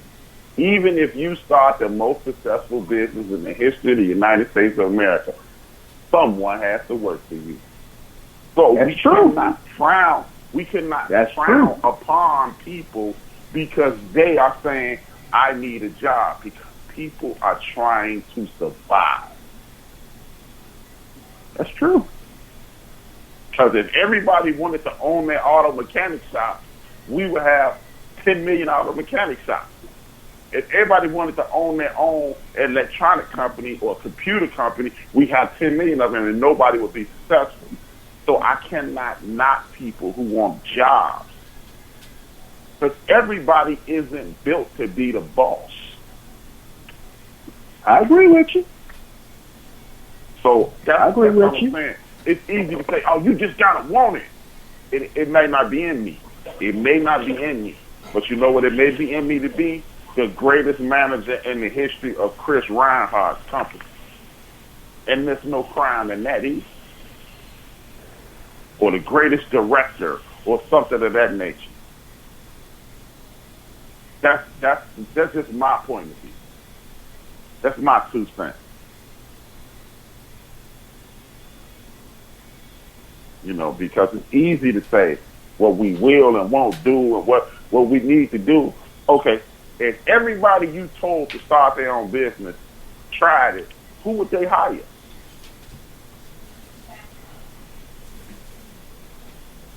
Chris, what do you do?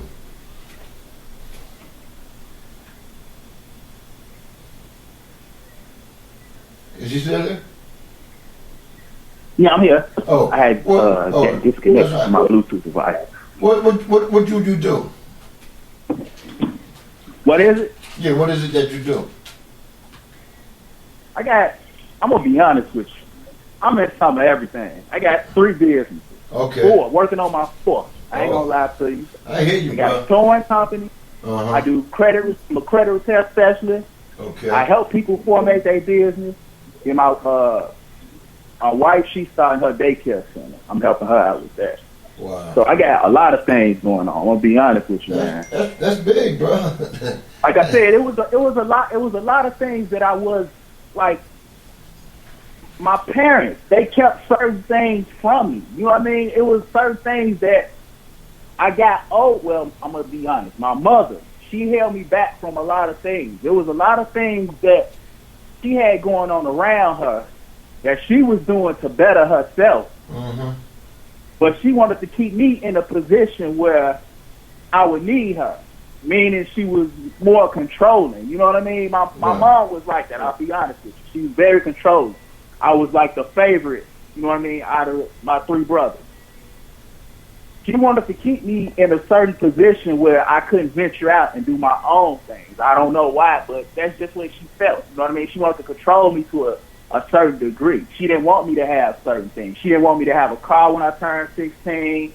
A friend was more than willing to give me a car to get back and forth to work. She didn't want me to have a car. She talked about it was, what did she tell me? That's too much responsibility. Like, what do you mean? I'm going to work. I need to get back and forth to work. I'll do anything and everything that I need to do to maintain this car to get back and forth to work instead of taking the bus. I used to work out at UPS as a package handler, riding the bus. I would have to leave the crib 3 hours before my shift started just to get there on time. And then sometimes I get stuck there and I had to start at 10 p.m. and get off at like 3, 4 in the morning. Sometimes I'd be stuck out there at 6 in the morning because I didn't miss the bus. You know what I mean? I got the highest I got in that job. I think I was a training supervisor. That's how far I had progressed. And then I got manipulated into that position. I'm gonna be honest with you. Somebody seen that, I just had, you know what I mean, a little fire in me. And he pulled me to the side and he was like, "Hey, you want to be a supervisor?" Like, shit, fuck it, I ain't doing nothing else, why not? And that's how I got in there, like that, just that easy. He saw something in there. I got promoted 30 days I was there, man. He scooped me up in 30 days. He was like, "Man, you got something going on with yourself, man." I was just hungry. Came to work on time, stayed doing, our breaks weren't nothing but 5 to 10 minutes. Stayed on my breaks, stayed working on my breaks, et cetera, et cetera. I just had a burning desire for something, man. I always been like that. And it was just certain things that I used to just go through in life that I felt like if my mom had better prepared me for certain things, I would, I would already been on it. Like credit, for example. She had good credit. My mom had like a 750, 800 credit score. Didn't tell me nothing about credit, but she had a high credit score and when, put me on the game. You know what I mean? I'm teaching my kids now. They 16, gonna be 16. I'm telling them about credit. You know what I mean? She didn't want me to have that. I don't know why, but that's just the way it is. She held me back from a lot. Now, my father, on the other hand, he was showing me everything. He showed me how to hunt, how to live off the land if I needed to. Mom just wanted to shelter me, you know what I mean? And it is what it is. Right. I remember I had wanted to be a truck driver. I went and got my CDL, my Class A CDL. Mom talked me out of it. "No, you don't want to get out there and do that. Why do you want to do that? You don't want to do that." And I fell for it. I'll be honest with you. 21, I fell for it. And see, Chris, that's why I said you can't get on people.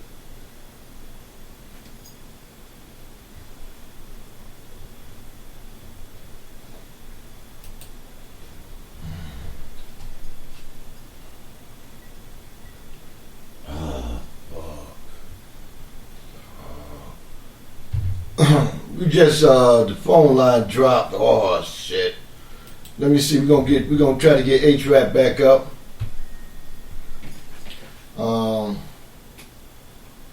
Damn, fucking conference line. We're gonna try to get H-Rap back up in a minute. Y'all hold on. I'm gonna play some music until he come back.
shoes.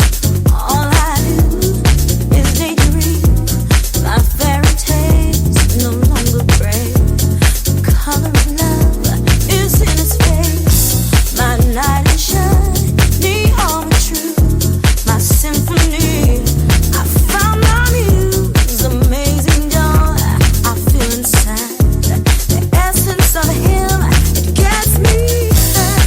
And having him sends me to a place where hearts are free to embrace. I wanna leave. I found my soul in this man I call wonderful.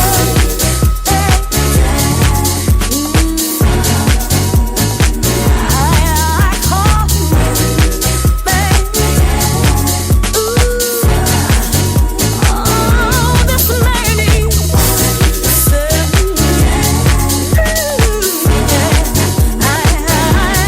I call him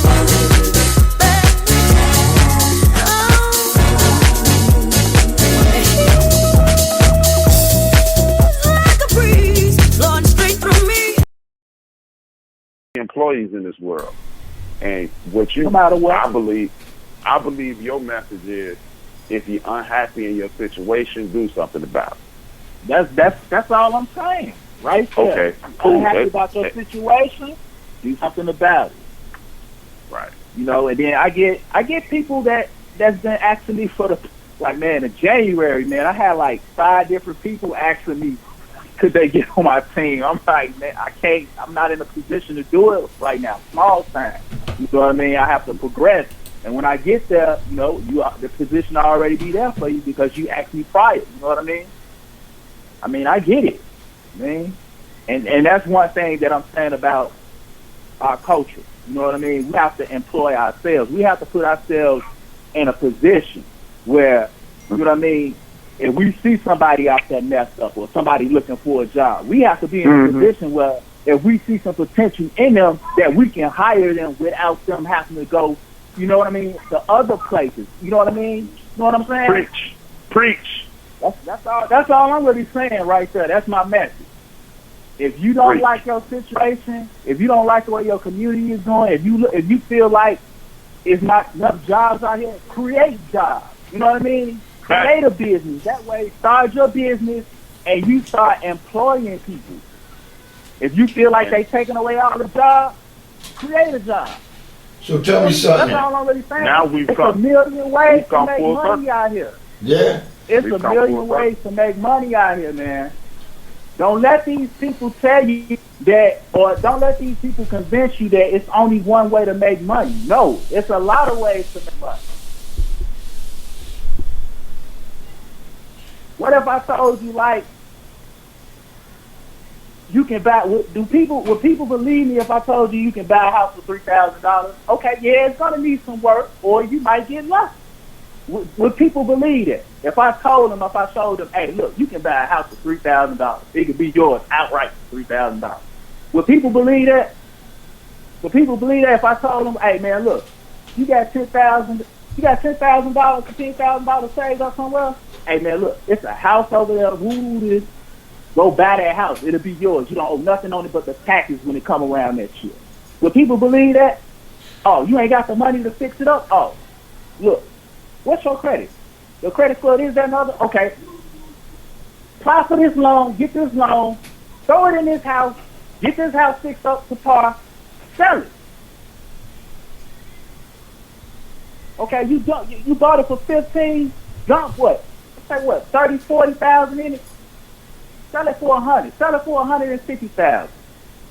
Get your money back.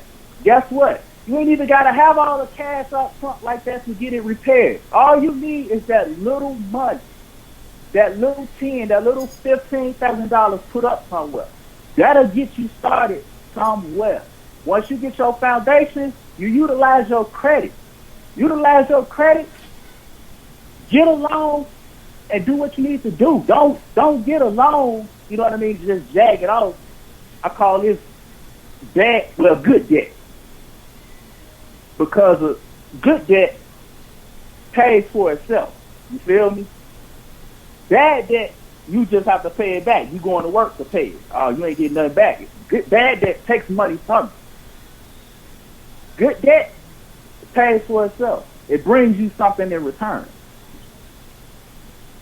It's a million ways for people to make money out here, man. I mean, how I view it, it's no excuse.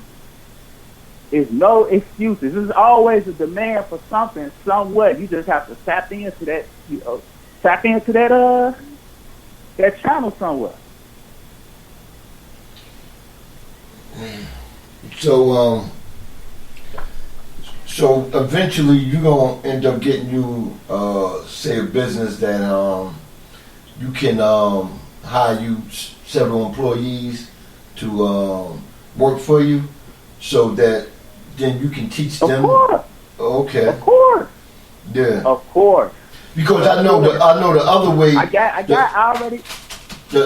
Not to cut you off, but the other way you was saying that how you was trying to show people. Some people, like Adrian said, some people you can't show them that way. You may have to have a company, a little company or something where they work up under you. They see how hard you strive for what you're doing and see how you really living. Then they get the motivation to do that. You know what I'm saying? But man, look, T. Let me tell you something, man. One of my friends, man. Keep it 100. One of my friends put a lot of energy in one of my friends. Now, she was an entrepreneur. Okay. You feel me? Making a little decent money doing her own little thing. She decides she want to be an employee after being an entrepreneur. Right. That's cool. Got no problem with it. But the only problem I did see in that twist was you left being an entrepreneur. You was the CEO of your own company. You left that to be a director in somebody else's company. And with you being a director, you had to pay in order to be a director. I don't chase titles out here, man. That's just me. I don't chase titles. And I'm not going to buy a title if I can create myself my own title. You feel me? That's just the way that I move. That I ain't gonna lie to you, Chief. That hurt me. Showed this smart how to get an EIN, how to get a DUNS number, how to, get these net 30 companies where she getting, certain items on credit and not paying them for 30 days. You know what I mean? Show this person how to get a business bank account. Ma asked me what I need a bank account for. I say, what? What do I need a bank account for? I just couldn't believe it. I couldn't deal, man. I couldn't deal. People get caught up in perceptions, man. And when I say perceptions, sometimes the bad perceptions. You know what I mean? Right. Some people can't distinguish reality from a TV show. Some people can't do that. And it's unfortunate. Yeah. I don't know Very why. unfortunate. I don't know why she said that, man, because I got both of my sons a bank account young and told them you need to keep this, and right up to the day they still had the same bank account. And I'm proud of them having the same bank account. I just said now you got to put some serious money in there, But everybody need a bank account, man. Unless you got your safe and man, you got hundreds of thousands of dollars. Let me tell you about this person. This person would rather put their money in somebody else's bank account, and then it's only so much money that you can put in a personal bank account. Personally, right. Put this out there. Okay. You can't exceed $10,000 a month putting in a personal bank account. You feel me? That's why I suggested and put her in a position to get a business bank account. Right. Ended up getting one of her family members' bank account closed because she exceeded the $10,000 mark, and they shut that shit down.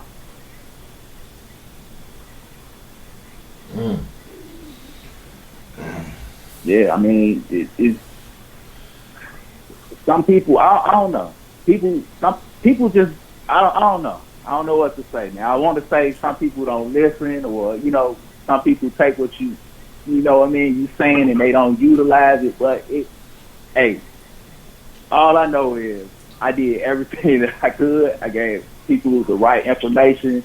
That's why sometimes, like the way I am now, I'm not gonna do nothing for me until you show me that, what I mean, you serious about it. You know what I mean? I get people coming up to me all the time talking about, okay, credit, can you fix my credit? Can you show me how to do this? You know what I mean? Some people, I'm gonna be honest with you, some people get it for free. I get a game to some people for free if they can show me that they're serious about it. Other people, I don't even take them serious because they don't even, you know what I mean? They'll inbox me something and ask a few questions, and then they won't say nothing else about it. I'm not going to chase you down and tell you, you know what I mean, give you some information. I'm not going to do that. That's not me anymore. You know what I mean? If you really want it, all you got to do is pull up to me and show me something. You know what I mean? Shit, come back with your credit, your credit report. You know what I mean? Hey, how can I take care of this? People don't do that. I view people don't be serious, man. That's just how I view it, man. People don't be serious. True that. Yeah, but you read about that that $10,000 thing, because I was asked where did I get the money from. I was putting it in the bank one time,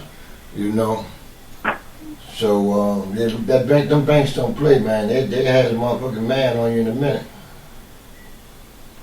Hey, man, look.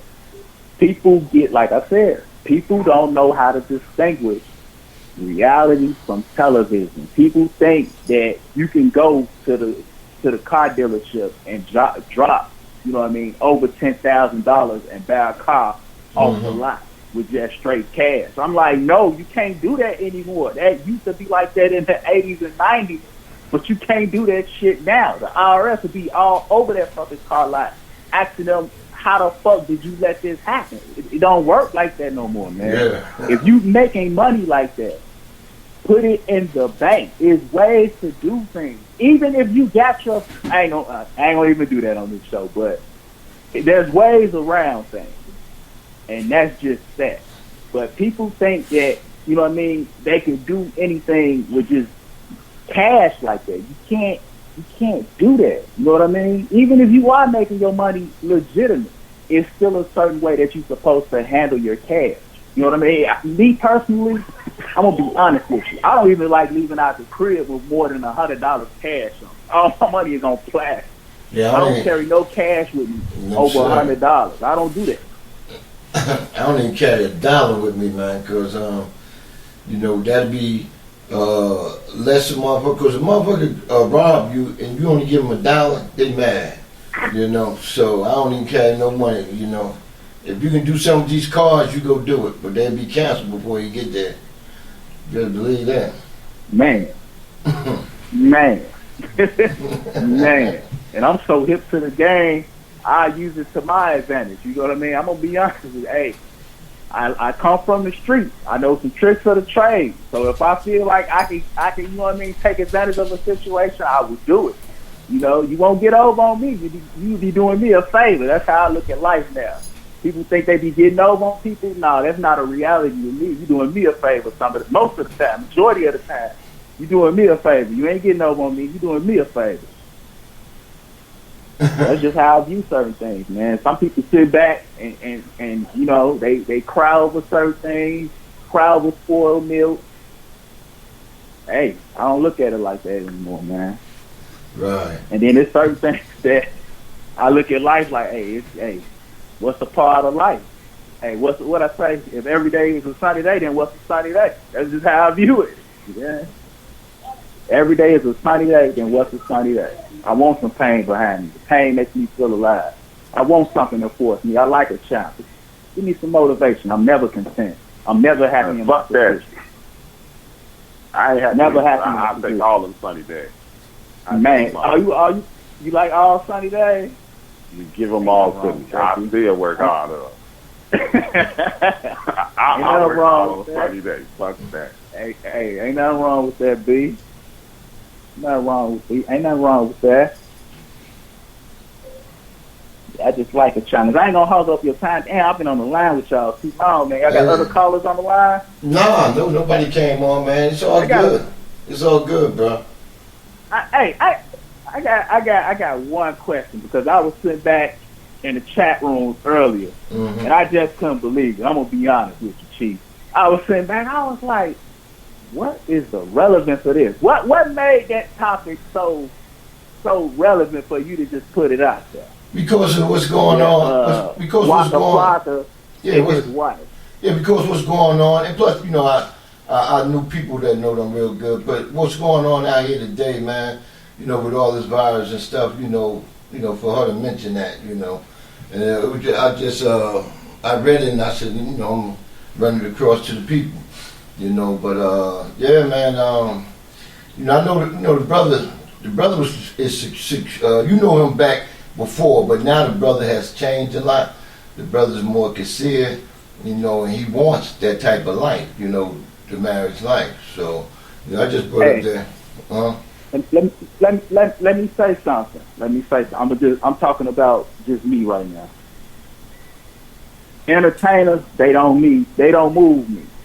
You know what I mean? Because of how I view it, a lot of them, if you think about it, if you don't know, a lot of average people out here living the same lifestyle that they live. You know, I'm not going to talk about my past history or anything like that, but hey, a lot of that shit does not excite me. I done been there, I done seen it, I done done it. None of it excites me. I'm going to be honest with you. None of it, like that topic, this is just me. I'm not speaking for nobody else. I hated hearing that shit. I will be honest with you. I was like, what the heck? That shit made me grit my teeth. I'm like, nah. I was like, I need to call in. We need to change the subject, you know. But that's just me. You know, it's no offense. It's just I just had to get that out there. Like, hey, look, that's not what's popping. You know what I mean? People ain't trying to hit it. There's something going on right now that, you know what I'm saying, requires our attention. Something more important than whatever they had going. You know what I mean? And that's basically it with our conversation prior to me saying this now. You know what I mean? We're more concerned about helping each other out. We're more concerned about helping people in those positions that they're in now to get out of them. You know what I'm saying? They say the show is about brothers going to work it out. Okay, let's work it out. Let's talk about something that's going to help people work out their situations. And that's just that, you know? I mean, okay, Walker, he cool with me. I ain't listened to his music in years. Do he even still rap? I don't even know, see. No, I don't even watch TV. I'm gonna be honest with you. No, he stopped, man. He's just producing people now. He stopped because he wanted to have his marriage life, so he stopped doing all that, and he just settled down now. But he just produce for people now and help people out. Trying to get people money, you know, get them paid. Yeah, man. Yeah, I like listen to rap, but I don't even like all those TV shows. I don't even watch them people, man. I don't even watch like Housewives of Atlanta, all of that NBA Wives. I don't watch none of that stuff, man. I don't even watch. Like I said, I don't really watch TV. I used to be a game head, man. I don't even play the game no more. My kids do that. I don't even. Only time I watch TV is if I'm watching TV with my family. We watching, you know what I'm saying, Netflix or something like that. I'm watching some cartoons with the kids. They don't even really watch TV. They YouTubers, man. It's like YouTube is like what's popping right now. YouTube is very informative. Anything you want to know, get on YouTube and look it up, man. YouTube is the wave right now. Big, that's what everybody on. Yeah, YouTube is what's popping, man. YouTube is what's popping. I wanted to ask you too, Chief, where exactly do you reside? What state do you reside in? Oh, I'm in Atlanta. You in Atlanta? What's popping down there? They was telling me it ain't no room down there. They told me to stay where I'm at. Is that true? No, man, don't listen to that, man. They building every. What it is, man. What it is. A lot of people put that information out there because they don't want people coming. Because a lot of people moved down here within the last 5 years, But they building subdivision apartments every day. They got so much land they tearing down to the point where people are steady moving in, man. But right now, since the virus been going on, and not too many people really been moving in. But people have contracts for houses and apartments, but they haven't been coming down yet until I guess all this clear up. But yeah, they still building, man. There's a lot of room. Okay, what the opportunities looking like? Is it like what's popping down there? What do people like? Shoot. Like do people like to eat? People like to shop? People like to go out to club? What do people like to do there? That's why they trying to open up these restaurants in a hurry, because these people want to go eat. You know what they've been doing since this virus been going around? These places been open, but they haven't been open for you to come in and sit down. You can call in or come and order, and they'll bring it to the door and give it to you. Because people are so used to eating out, a lot of people ain't cooking home. The people that's going to the stores are people that don't want to come outside. They want to stay in the house because they don't want to catch this virus. So, restaurants, the club scene,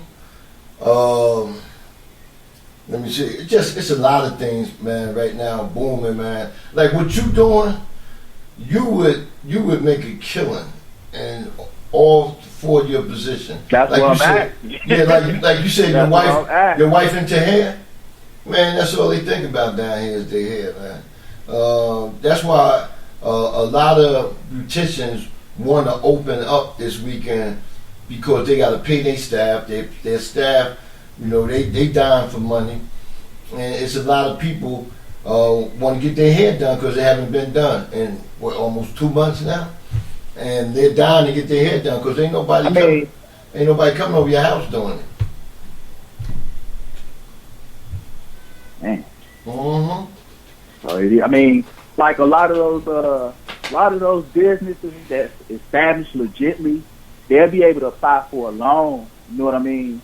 To pay for their employees and upkeep, et cetera, where the overhead costs, et cetera, et cetera. But they have to be established legitly. You know what I mean? But yeah, man, they did that, man. The Corona thing got everything in a slow motion, man. You know what? They did it. And like earlier, I mentioned that a lot of them applied for the loan, but what happened? They haven't gotten it yet, and I think that's one of the reasons the governor trying to open up, so he don't have to pay them that money. But he gonna have to pay it because the Democrats right now is all on that, making them sign this bill to get these people their money. That what they owe them plus another loan. They're trying to get them that money.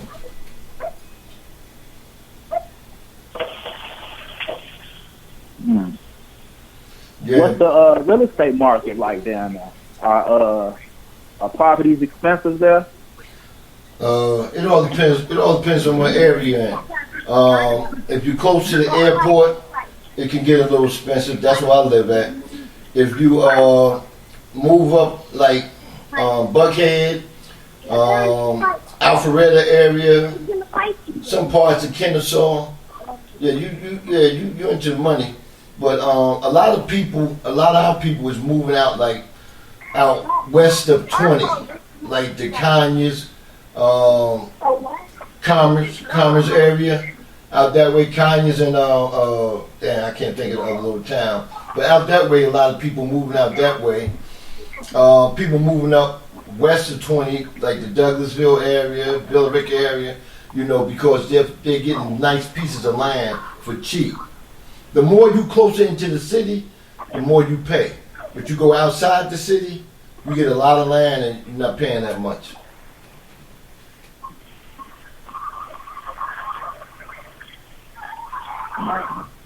So it's a lot of growth, man. Definitely that, man. Don't never listen to people when they say that. When they say that, they don't want you coming. That's all that is. I'm gonna be serious with you, bro. I was looking for. I always look for opportunities. That's all. Yeah. I always try to find out what's popping in other states. Oh yeah. I could try to make a move because how I view it, you can't just be stationary everywhere. You got to venture out and do things other places. You know, that was just, you know, kind of something that just hung over my head.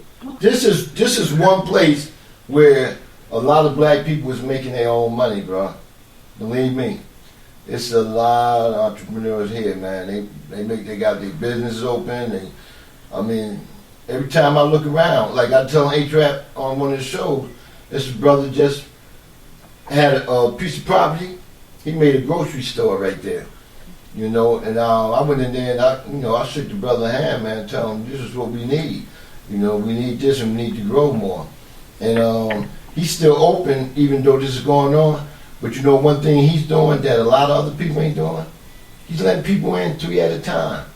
You know? He actually, if you know what you want to get, come on, get it so the next people can get in.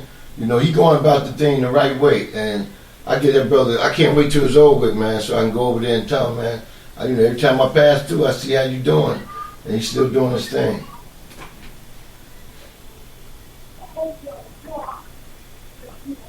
Okay. Where's A-Trap at? I'm going to have to chop it up with you. I got to see what's going on with the family. I'm here. Okay. Y'all hold it down, man. I appreciate y'all letting me in on the chat.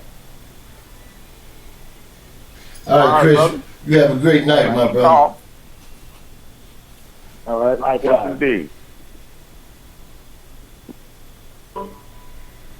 Good brother there. All right. Hey, Chris a good guy, man. Yeah, Chris a real good guy, man. definitely. Yeah. Me and Chris hit it off immediately, man.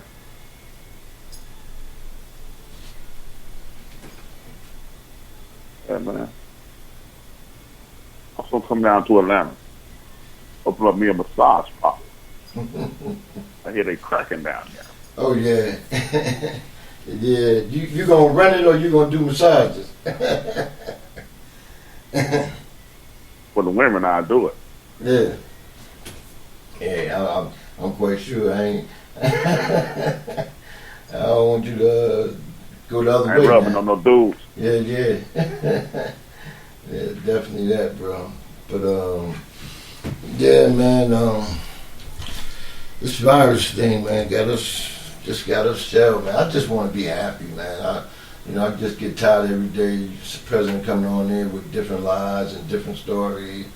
You know, people tell you not to be out. You know, just go to the store and go home, or because you can't even go to the doctor's office no more. Matter of fact, I had got a call saying that they canceled out the appointment I had. I was just going for a follow-up on a physical. They said they canceled it, and I said, well, I can't get the results over the phone. They said, your results good, it's just that you always got to come back because you know what they want to test, right? They want to test that blood pressure again. They want to make sure your blood pressure ain't go up since that time, that physical. Yeah, they ain't even doing that, but then you see people out here, man, no mask, walking around. I see a lot of people out, man. But like I told you, I only go out once a week, man. Sometimes I do go out the second time, is just to get something little and run back in. But it's a lot of people out, man. So I'm trying to figure out how is we quarantined. We steady out there amongst one another. I see Brother Fatah came in the house. What's going on, Fatah? What's good, my brother? But the thing is, they just don't. Like I said, I go out, give me some little exercise, walk around the block or whatever. Get some air. Yeah. But like even in Chicago, that life was she been on motherfuckers' heels. But she don't say don't. She's not saying don't go in the house. They keep saying, from what I understand, they keep saying, and I could be wrong. Maybe I'm hearing it wrong, but it's from my perspective. They are saying don't congregate. And that's what I see a lot. I see a lot of that. Yeah. I see a lot of that. I've seen people. I don't see it in Chicago. I see people going on walks. I've seen people meet other people at a gas station, not at the pump, park. You know how you can park on the side somewhere, away from the pumps. Out there talking, and you're on somebody else's property. I'm like, wow. But I guess that's instead of people coming to your house, you meet them outside somewhere. But yeah, man. If they 6 feet apart, they cool. That's what they saying. I mean, yeah. I mean, if I was you, I wouldn't stay in the house. Won't you? Oh no, back porch. No, I go in the garage. Cause my garage, my garage is like a sitting area. I made it like a sitting area. I got a ceiling fan and a freezer, TV and all. I got all that in there. I go in the garage. Matter of fact, I started. The other day, man, I picked up the weights for the first time in a long time. Because I want to, just start doing something, man, to make sure I just don't sit in this motherfucker and get big, So I got a Gazelle out there. I got on the Gazelle, So I go in the garage because, like I told you, I was getting the last bits of my mother's stuff out the garage, so I can give it to these people, that comes around and collects stuff. And next time the truck come around, I got the last of it for them. So, I go out there, man. Sometimes I go out there and smoke a cigar, but I don't smoke in the house, I thought you could say you was out there working on your stripper body since the strip clubs were opening back up. Oh, no, I ain't going there, bro. Yo, man, when everything open up A-Trap, and I'm serious, man, because I want to get me some new towels and bath cloths and sheets and all that stuff, man. I'm waiting until all this is over with. I'm going to say about a month after all this over with is when I'm going to go to the stores and get stuff. Because by then, they done got some more fresh shit up in there, because a lot of times people are so, just selfish, man. They go in there. They seen a man the other day. He must have had the virus because they say he was in just spitting on stuff, spitting. And I'm like, what? They said, yeah, he's spitting. It was a Walmart, Just like the 334 Bama boy came in and said somebody was in there coughing over everything and touching the fruit and stuff or whatever they was touching, and he left out the store. I'm glad these people at the door, the greeters were saying, well, we had a person in here and they don't know what area of the store they was all in. You're taking a risk if you want to come in and get something. That's why you never, when you get something, don't never get it from the front. Go to the back of the shelf and get it. Because remember that time they were saying that somebody was opening up stuff, spitting in it. They had a video of some Gentiles doing that one time. So I never get nothing from the front. I always go to the back of the shelf and pull out. I even do that with my meats now because you never know who's messing with the packages up front. I think Brother Fatal want the number. Did he say he want the number? I thought I've seen that. Yeah, he said he wants the number. Oh, okay. Yeah, but if I was you, I'd just sit in my backyard, man. Get some sun, get some of that vitamin D into your system, man. Oh, yeah. Oh, yeah. Sit in the garage, sit in your backyard. Yeah. You pay for that property. Sit out there and enjoy it, man. Yeah, I gotta get some new patio shit, man. Shit, the last little tornado we had, that shit was down somebody else's yard. Because I don't have no fence, man. Oh, yeah, I forgot about that. Yeah, I don't have no fence, man. So that shit just blew like, it just blew like a piece of paper. Yeah. Who just came in? Somebody just called. Man, brother Fatar, man. Assalamu alaikum, brothers. That means peace Look be up the line, upon brother. you. What they don't know. Yeah. Irene said, why crackheads have been courted? They stay out in the street. In other words, she said they stay out in the streets. I don't know. That's the same question she just asked. It's being asked around. Why do these people right here catch it? Why these people right here don't catch it? Why these people right here don't catch it? I want to know what area is all these people dying in that they say dying. You know what I'm saying? That's what I want to know. How you get a big number like that? Is it in my area? Is it like that? Now they say in Fulton County you got the most. Okay, what part of Fulton County? You got South Fulton, you got North Fulton. What part of Fulton County you talking about? You know, so and then you got Atlanta's Fulton County. You got I'm in South Fulton, a city of South Fulton itself. You got I just caught a blank. College Park, East Point. You know, you got all these places around Atlanta. So and Decatur and all that. What part is got all these people dying? You know. So I don't believe a lot of that shit as far as the numbers, man. But it is people dying. But we have a lot of people we know that is part of these podcasts that lost people. So, you know, it is definitely out there and it's definitely true. Brother Fatah, the floor is yours. Man, bro, yeah, man, I'm just sitting back listening. I ain't get the notification because, I don't know, you know, I got like 6 Facebook accounts, so. I just got released with Facebook Penitentiary today on my main account. So yeah, I was just scrolling through, man. Like, man, today Wednesday, I ain't getting no alert. I just happened to go on my other main page to see you brothers out here, man. Hope y'all all good, brothers and sisters. Yeah, well, so far, man, so far so good, my brother. Yeah, so far so good.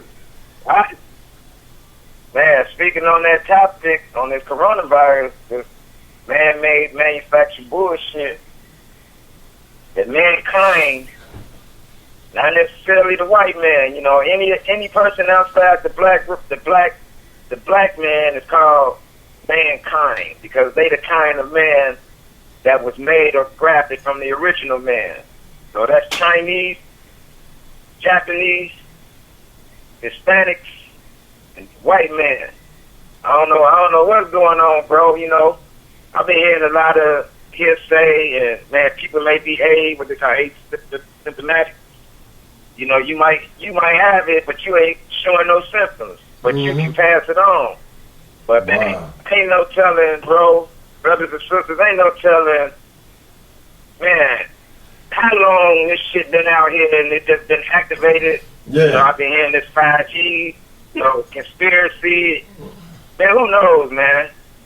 You know, I don't know, but I lost a real close friend, man, the brother that I did the radio show. The radio show that I was doing on Wednesdays, the founder of Truth Radio, Harold Davis Jr. Right. He passed from this, man, last Sunday, Easter Sunday, bro. And this man didn't drink, didn't smoke, ate healthy, 63 years old, man. And it took him out. Last person on earth that you would think that would happen to, man. Healthy, I mean, super health conscious brother, man. And man, he passed away, man. So, you know, I'm still kind of messed up about that. That's really the only person that I know that have passed away. I don't heard a lot of, you know, people have passed. All of us have, but yeah, I lost a real close friend, man, and that brother, man. He was a good brother, man. He had programs with Chicago Public Schools, man, and was helping children. You know, he used to go around to the schools. He had relationships. He had got a contract to like fix up the auditoriums of schools, man. His name out there, bro. He was a good brother, man. He was the founder, like I said, he was the founder of Truth Radio and here in Chicago, man. So, you know, I'm still tripping out that I can't believe the brother gone. I mean, he left us a lot of material to study. You know, he did the Butt Naked Truth Radio show from 2 to 4 every Tuesday through Friday. 2 to 4 on Facebook Live. So if all of y'all, man, if you're interested, man, go back and look at those shows. That brother, you know, he left us a lot of material, man. I don't know what's going on. I'm still out working. I'm not working out. I just finished up, but man, I've been doing Uber, Lyft, and Uber Eats for 5 years. That's how I eat. But I haven't put nobody in my car in probably, man, a month and a half. I just do delivery. And the shit that I see people, man, bro, you walk up in a restaurant, people will walk, man, it's 3-4 people in there. and Negro, I'm talking about black folks, most, all people though, but I'm talking about our people, man. Black people still will walk up on your neck and ask you if you in line. I'm just standing here. You know what I'm saying? It's just crazy, bro. Our people, I think that some of our people just ain't taking this shit serious. I see it every day. I see people grabbing door handles. I see people, man, congregating, man, 5, 6, 7, 8 deep. Mm-hmm. Like I say in restaurants, man, you see us 5 people in here. Why y'all 5 people finna come in here and not even stand 6 feet apart? Right. So, I don't know, bro. It's like they say nowadays, it is what it is, man. What you think about I just pray that, man. What you think about the fast food restaurant when you got to go through the drive-through? I see a lot of people at these McDonald's and all these other fast food restaurants, man, in line getting the food. I don't even eat them when it wasn't this going on. So for them to be there, and I had always said that, I seen a video of a young lady dropped a bun on the floor and rubbed it on the floor and then put it up and put mayonnaise on it. So, I'm like, I'm glad I don't eat up out of there. I was trying to tell my son that, I show him the video, man. So it's rough, man, because you don't know if anybody gets sick.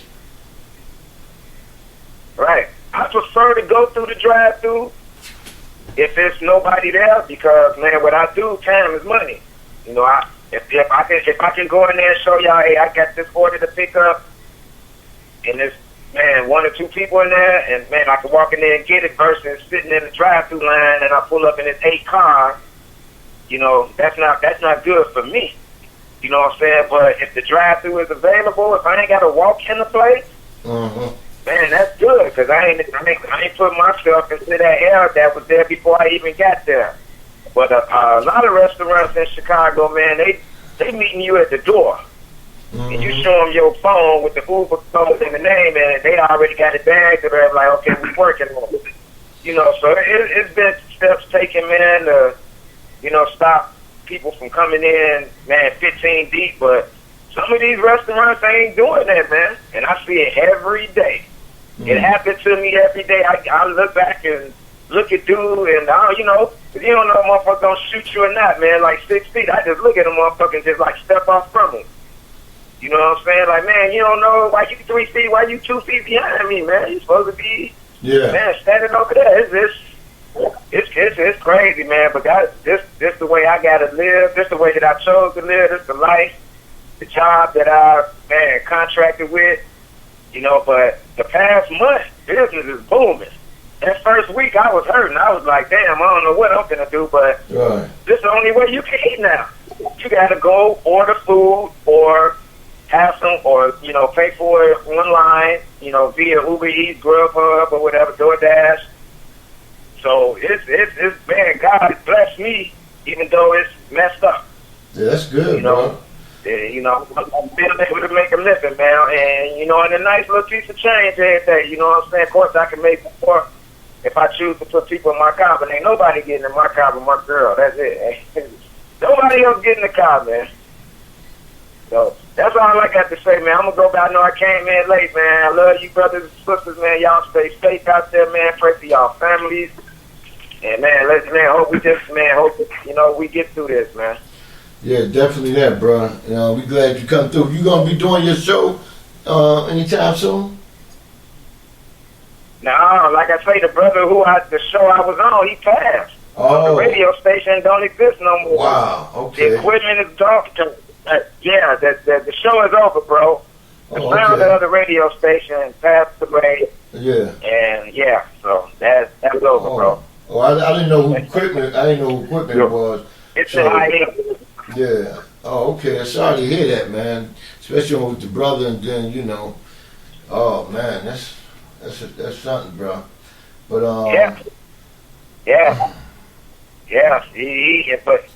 it's messed up, bro. Yeah, but that's for right now. Everything is on hold, man. So Ain't nothing really else I can say about it, man. I'm gonna go ahead and let y'all finish chopping it up, bro. Love you, B-Hop. Love you, Keep Rocking, all the brothers and sisters out there, man. Y'all stay safe. You do the same, You got bro. it, P. Definitely be safe out there, man. Yep. Oh, okay. Yep.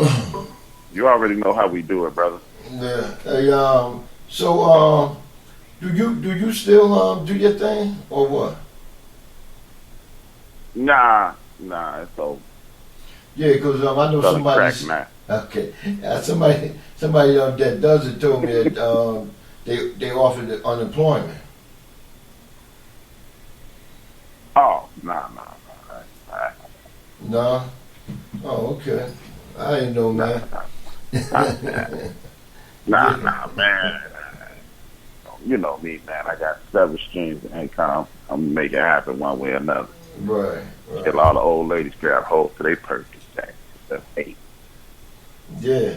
Man, we ain't even announced. We had Miss Holly Newsom. Oh, you did not announce Holly. You did announce her. Holly been in the chat room, man. Yeah. Scott just got here. Scott Brooks just got here.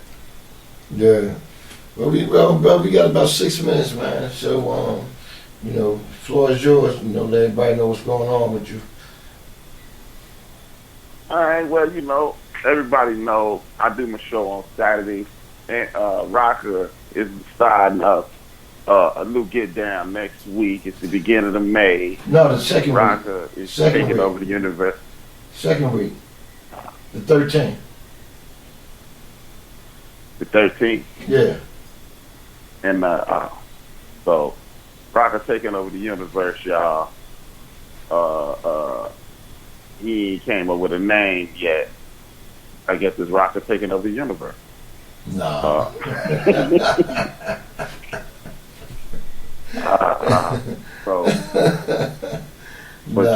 If y'all, what was I thinking? I was trying to say something now. We gonna have to do a new lineup for the network instead of the one that we have already, because it's gonna be some rehashing and rehabbing. And then that's it, man. Thank everybody for tuning in. Thank everybody for calling. Thank everybody for participating in the chat room. That is, believe it or not, man, y'all make the show a lot easier if the more you chat in the chat room, the banter back and forth, the calls. So I want to thank y'all for that, man.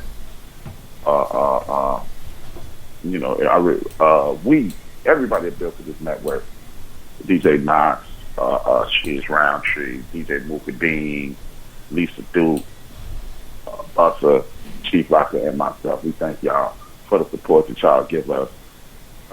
We really appreciate it. That's it, man. Yeah. Well, next Wednesday we'll be back, and y'all be safe out there. Everybody have a good night tonight. And like Adrian said, we enjoy y'all each and every week. Just keep on bringing the pain. I wish a lot of women would call up, we used to get it, I don't know what happened, but I wish a lot of women would call up, because, we don't want just the guys calling up with their opinions, we want some of your opinions too. So, we'll be on next week. Next week, man, I want everybody to come on, let me know how you feel about it's going to be something different next week. I guarantee you that. You watch. Your president going to come up with some other shit. They're going to go out here and spray the goddamn universe and get all this shit about the air, and then they're going to say we 100. But until then, man, everybody have a safe night and enjoy the rest of your time off. If you work, be safe out there, and we'll see you next week. Because you're I just go wherever I'm living, it never matters. I'm in line with my dreams, I exhibit it in my patterns. I'm consistent, running back if you ever miss it. Keep it clean, but so raw that it feels explicit. Listen, stay shining, my light forever beams. Body MCs and everything between. So respect the queen from Queens. I'm on the scene, and I do all of this in the void that I've seen. I can't pretend to be anything I am not. I came to leave a mark, and I will be the brightest spot. I will do it till the day I'm in my grave and start to rot. Cause I love it and I feel like it's the only thing I've got. It's the one thing I get right all of the time. I don't write all of the time. your arrogance, matching your grind. See, when I'm rocking, I'm fine. It's the time in between that really kills me. This is what I do, can you feel me? See, this is music from the soul, it's the real me. If you wanna steal my flow, you gotta steal me. And even then, I'ma still be shining. Locked in the basement, rhyming. Banging on the wall, so my cat toys to keep the perfect timing. Team DY on the other side, grinding. Yeah. Sound without focus, no, this is just noise. These rappers just boys, of course they're softer than plush toys. Sure, when do they mature like a fine wine word? Look at all these Tweety burns up on my timeline. Damn, I'm actually the father to the whole style. I'm actually the hardest, check the profile. Advocate for artists like we all in the same gang. The highway wide open while y'all all in the same lane. Word, let's switch it up. Yeah, I know, drop it low. Now let's pick it up, that weak shit, it gotta go. I stay topical, catch me where the hoppers and the boppers go. Crabs in the barrel like Papa Dough. Talking about Geronimo,